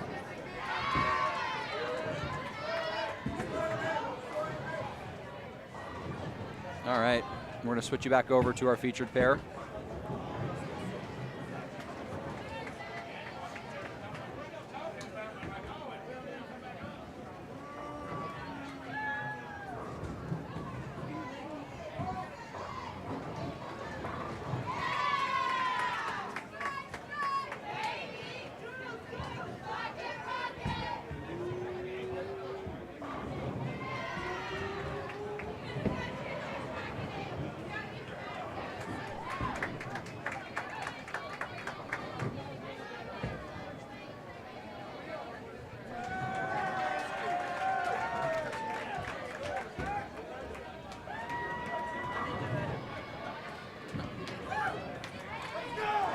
A really nice game there from Ball State.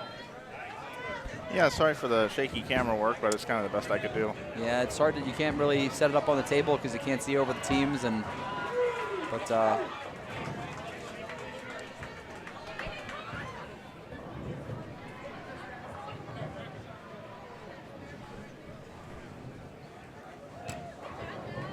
Guess they're making some sort of an announcement.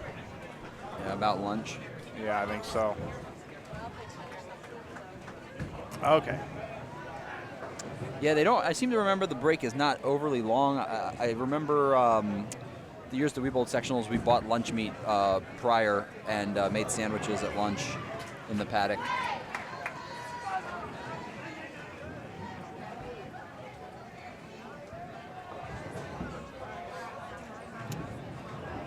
Ken Ryan here says, how about right before each shot hits the pins, you black out the screen? Kind of like the end of The Sopranos. Yeah.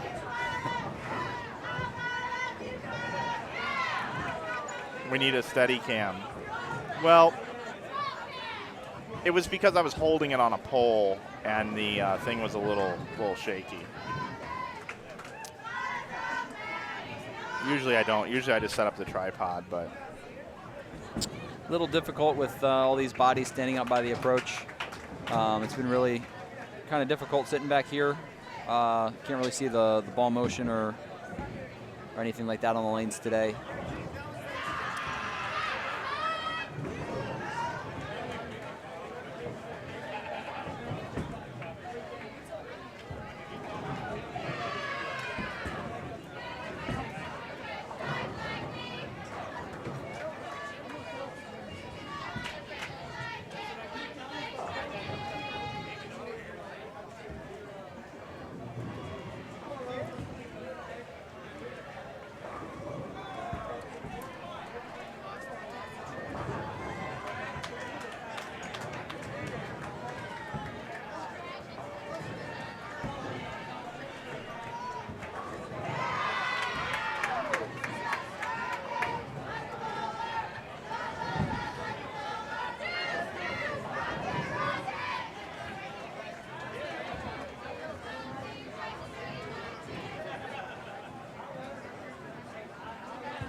Game 15 of 16. Game 16 underway over on the women's side. We'll be back with you at 1:45 today with the next batch of games.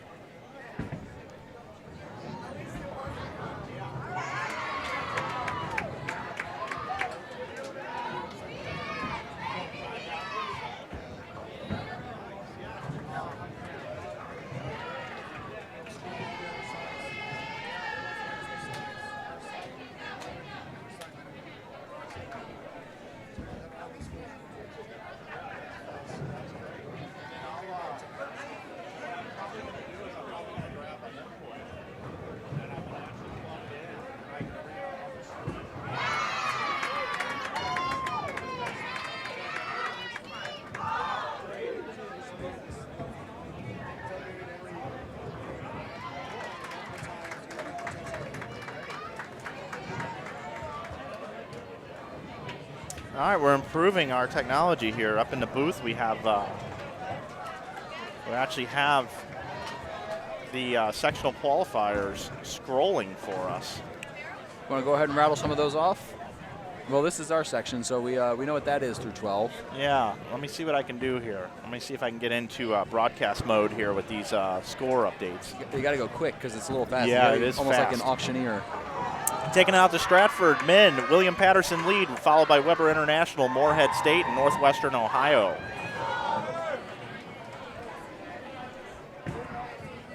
And Stratford for the women.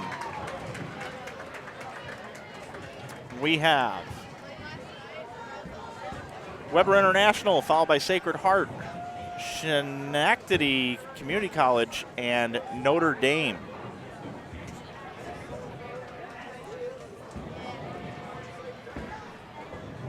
And coming up next, we have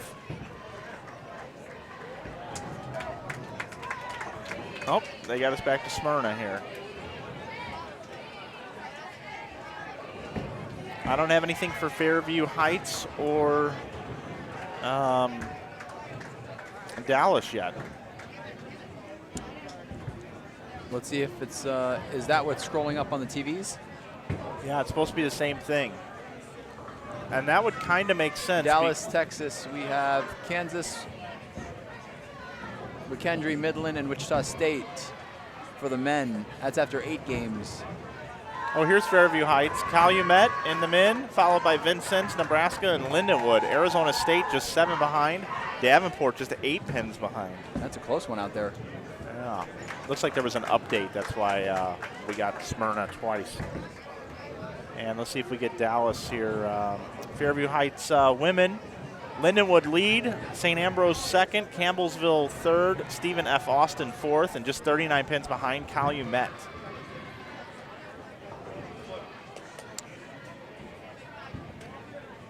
And see if we get Dallas scrolling for us. Nope, no Dallas yet. It's up on that screen over there after 8. Okay, it probably just comes back to Smyrna each time and then goes to another region because Smyrna is where we are. Yeah. Must be what they're doing.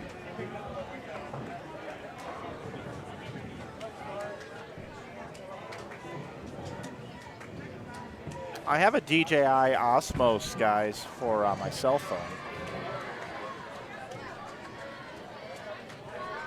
We also have a Ronin for when we shoot our ball videos. Ball videos, yeah. Okay, Dallas, Texas, McKendree leads, followed by Midland, Wichita State, and Kansas Wesleyan. 1 pin behind is Spring Hill. And that's on the men's side. And over on the women's side, McKendree leads, followed by Wichita State, William Penn, Baker, and Newman is 57 pins behind in the Dallas region. And that is after 12 games. Yep, fully updated. So we're fully updated across all sections after 12 games. What does the scoring pace look like? I'd like to run a scroll through again and take a look and see if it's similar to our section. Our section seems like it's a little bit on the lower scoring side. Only 1 men's team and 2 women's team plus.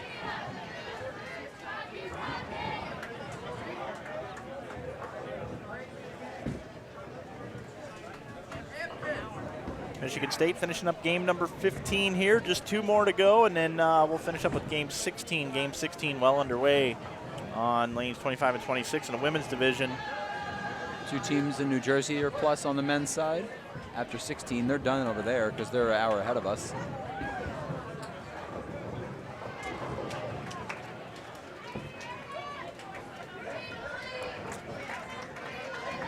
No teams plus on the women's side. So yeah, it looks like they're pretty difficult across the board.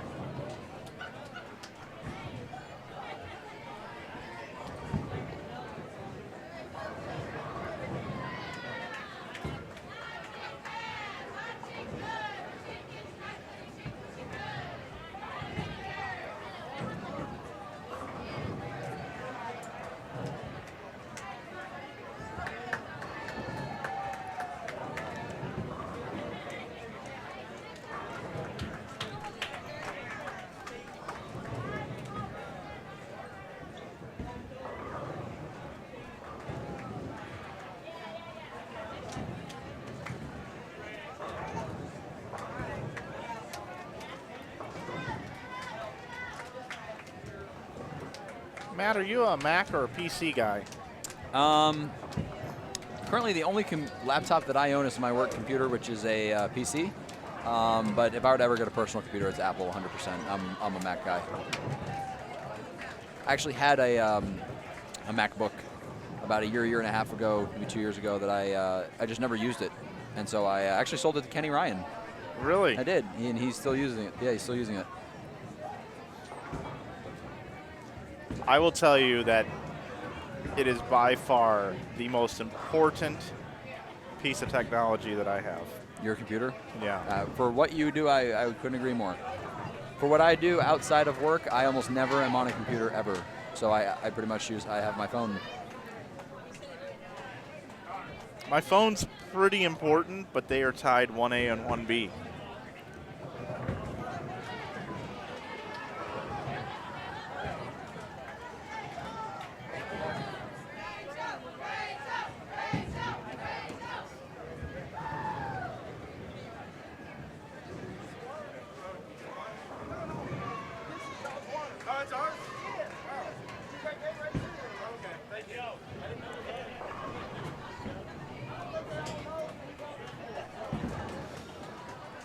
Cumberland's with a pretty good game there. Just 2 single pin misses is going to cost them from bowling about 240. Instead, they're going to end up finishing with about 214.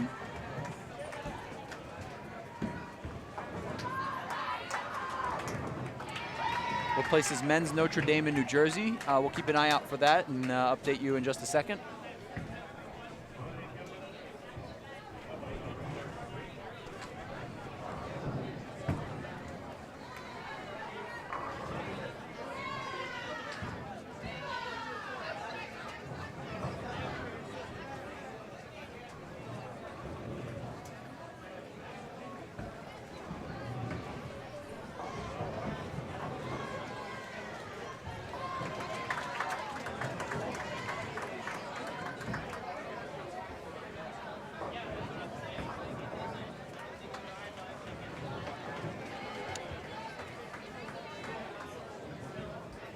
Notre Dame men are in 10th, 181 pins behind 4th place in Stratford, New Jersey.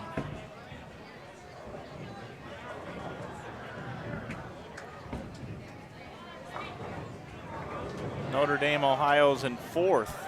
On the ladies' side. On the ladies' side.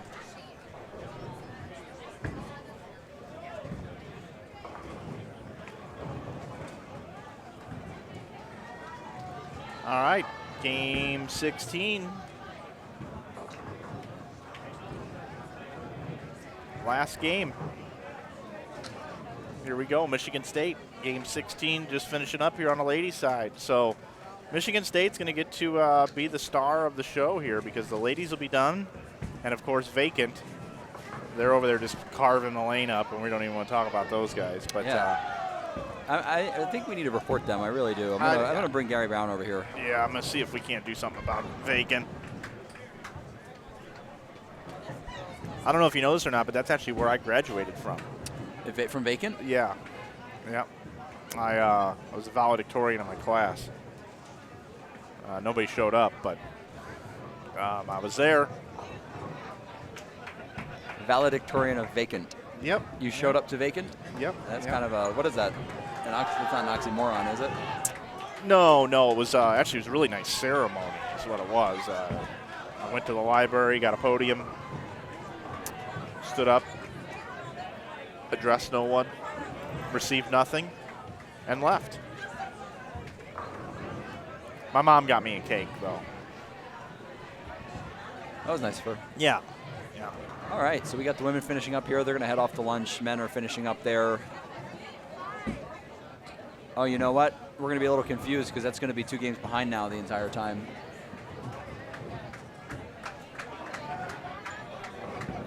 What's going to be 2 games behind? See how because the vacant bowl there are 2 games, so there's only going to be 14 on the left and right. So we got to just add 2 to whatever is on lanes 27 and 28. Well, here's what I think is going to happen, actually. I think when we come back, they're going to start it over at 1. It'll be number 1. Yeah, if they do start over, it would be number 1. You're right. Yeah, I'm sure they will.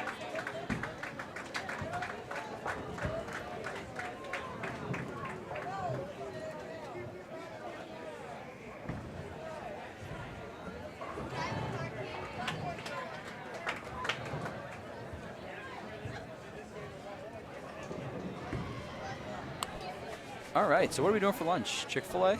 I think we will. I think that sounds good to me. Let's I like check out the. Can never go wrong with some Chick-fil-A. I gotta check out the Ronts around here. Chick-fil-A, by the way, I fully expect a free chicken sandwich for the shout out on the live stream. They would probably do that for us. Probably. We need to find out where all these teams are going and not go there. Yeah, I think. What time do we start? 1:45. 1:45.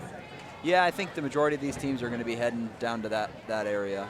So, I don't know. We'll go find out. Toots is good. Toots is kind of like a miniature type of B-dubs. I'd be okay with that too. Pie 5 is good. They got pizza, but it's kind of like it's like Chipotle, but it's pizza. You go down a line and like add your toppings, and then they throw it in the oven for you. Do they have salads there too? I think that they do. 5 Guys.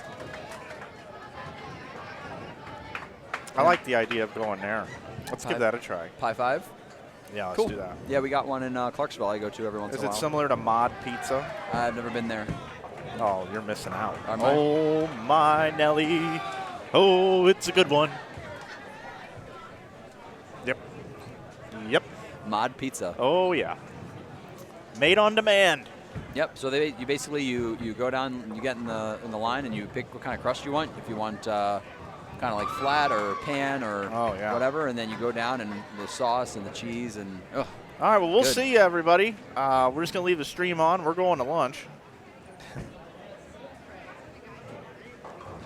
Oh, big 4. I was really hoping for a string to get going here.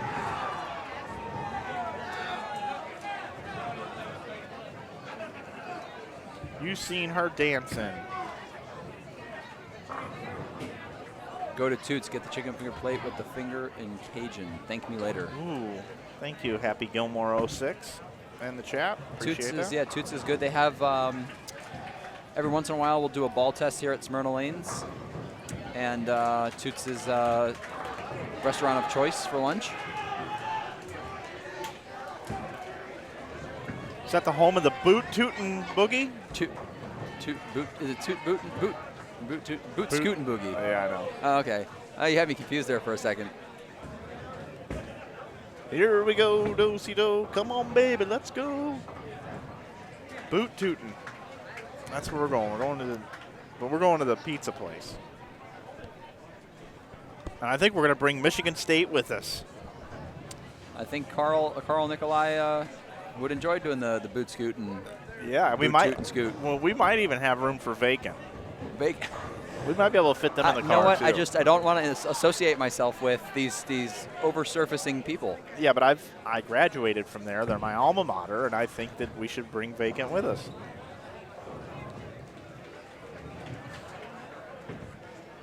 Okay, they can come, but they have to bring their Abralon. They have to leave their Abralon pads here. There's that's no a good room idea. That's a good idea. for those 360 grit Yeah. abusing Yeah. individuals. Back when I bowled college, they used screen. Screen and what was that? Scotch-Brite, wasn't it? Scotch-Brite back in the day a little bit too. Yeah.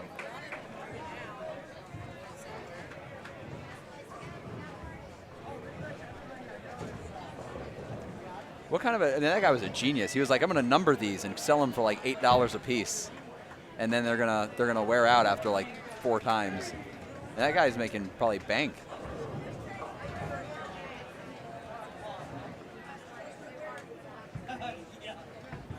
You know what? I think I'm going to start selling screen on Inside Bowling.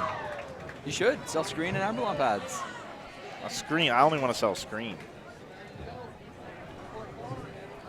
I don't think you need Abralon. I think all you need is screen. Screen and polish. Screen and polish. Oh, there's the pickup. There it is. I didn't know if, let's watch that again. I got the replay right here. The old 2-4-10. There's a couple of good split conversions on that lane Wait today. for He it. knew it. Wait for it. There He had we his hand go. up as the ball was yeah. hitting the pins. He knew it off his hand. It's always a good feeling.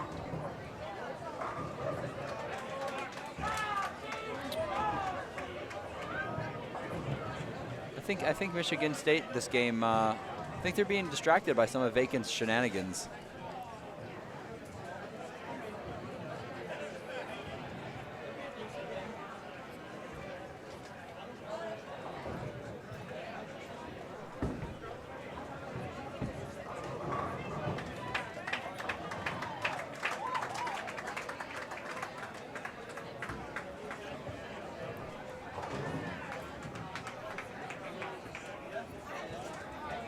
I think I need to recruit a color commentator in the Dallas area for next or 2 weeks stream that I have. Dino Castillo. I could use Dino. You think he knows much about college? I don't. Yeah, I would go out on a limb and say that he probably isn't too updated with the current college, but knowing Dino, I'm sure he could wing it. Yeah, I need someone that I don't have to educate during the live stream.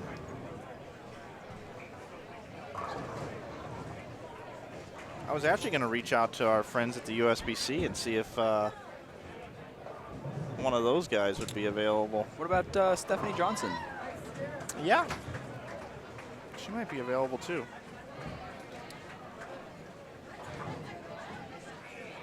That's a good call. That's a good call there.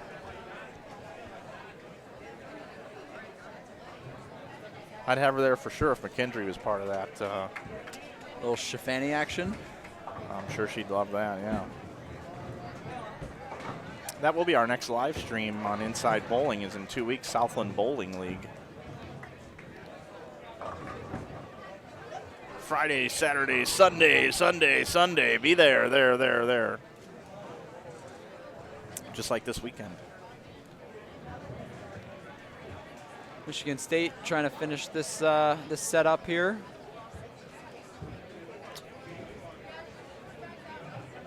.186 off the sheet.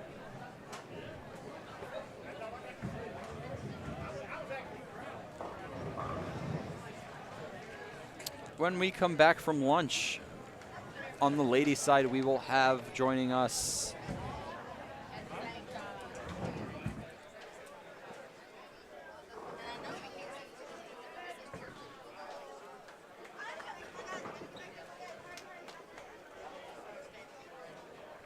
Bethel. Weren't they just here? I'm sorry, I'm looking at the wrong lanes. We will have Emmanuel and St. Francis. St. Francis is the tournament leader right now. So we will have a good look at the tournament leaders on the live stream pair when we return from lunch. On the men's side, after lunch, we will have the Bethel men and the Savannah College of Art and Design men. We learned yesterday there's a pretty talented young man. What was his name? Alex Glitch? Yeah, Alex G. We'll call him Alex G. can't remember his last name. To my understanding, he's a front runner or somewhere towards the front for Rookie of the Year. The Rookie of the Year race. Alex Glinsky. Glinsky. I was right before I saw it. I remembered it was Glinsky. But yeah, Alex Glinsky. We got a glimpse of him yesterday on the individual live, this individual sectional live stream. He throws it really well, so that'll be fun to watch.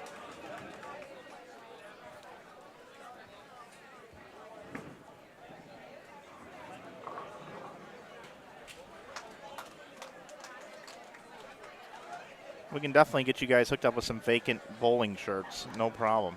So 171 for Michigan State. And that's going to be our final game of our first 16 games of the ITC Sectionals. Smyrna, Tennessee is where we are. Mike and Matt bringing you the action here. And it's time now for lunch break for the players and for us. We'll be back at 1:45 Central Time here today from the Smyrna Bowling Center. Once again, I want to thank Bowl TV and the United States Bowling Congress for allowing us to stream sectionals on Inside Bowling in collaboration with Bowl TV. Don't forget, there are 3 other sectionals streaming at the exact same time and also will be archived on Bowl TV. If you love college bowling, we have 4 different sectionals for you for the first time ever here this weekend. I want to give a shout out to our comrades out in the field, Aaron Smith, Craig Elliott, and Emil Williams Jr. out working hard as well today. So with that, that's going to do it for these 16 games. We'll be back at 1:45, as we said, right back here on Inside Bowling in collaboration with Bowl TV. We'll see you at 1:45, everybody.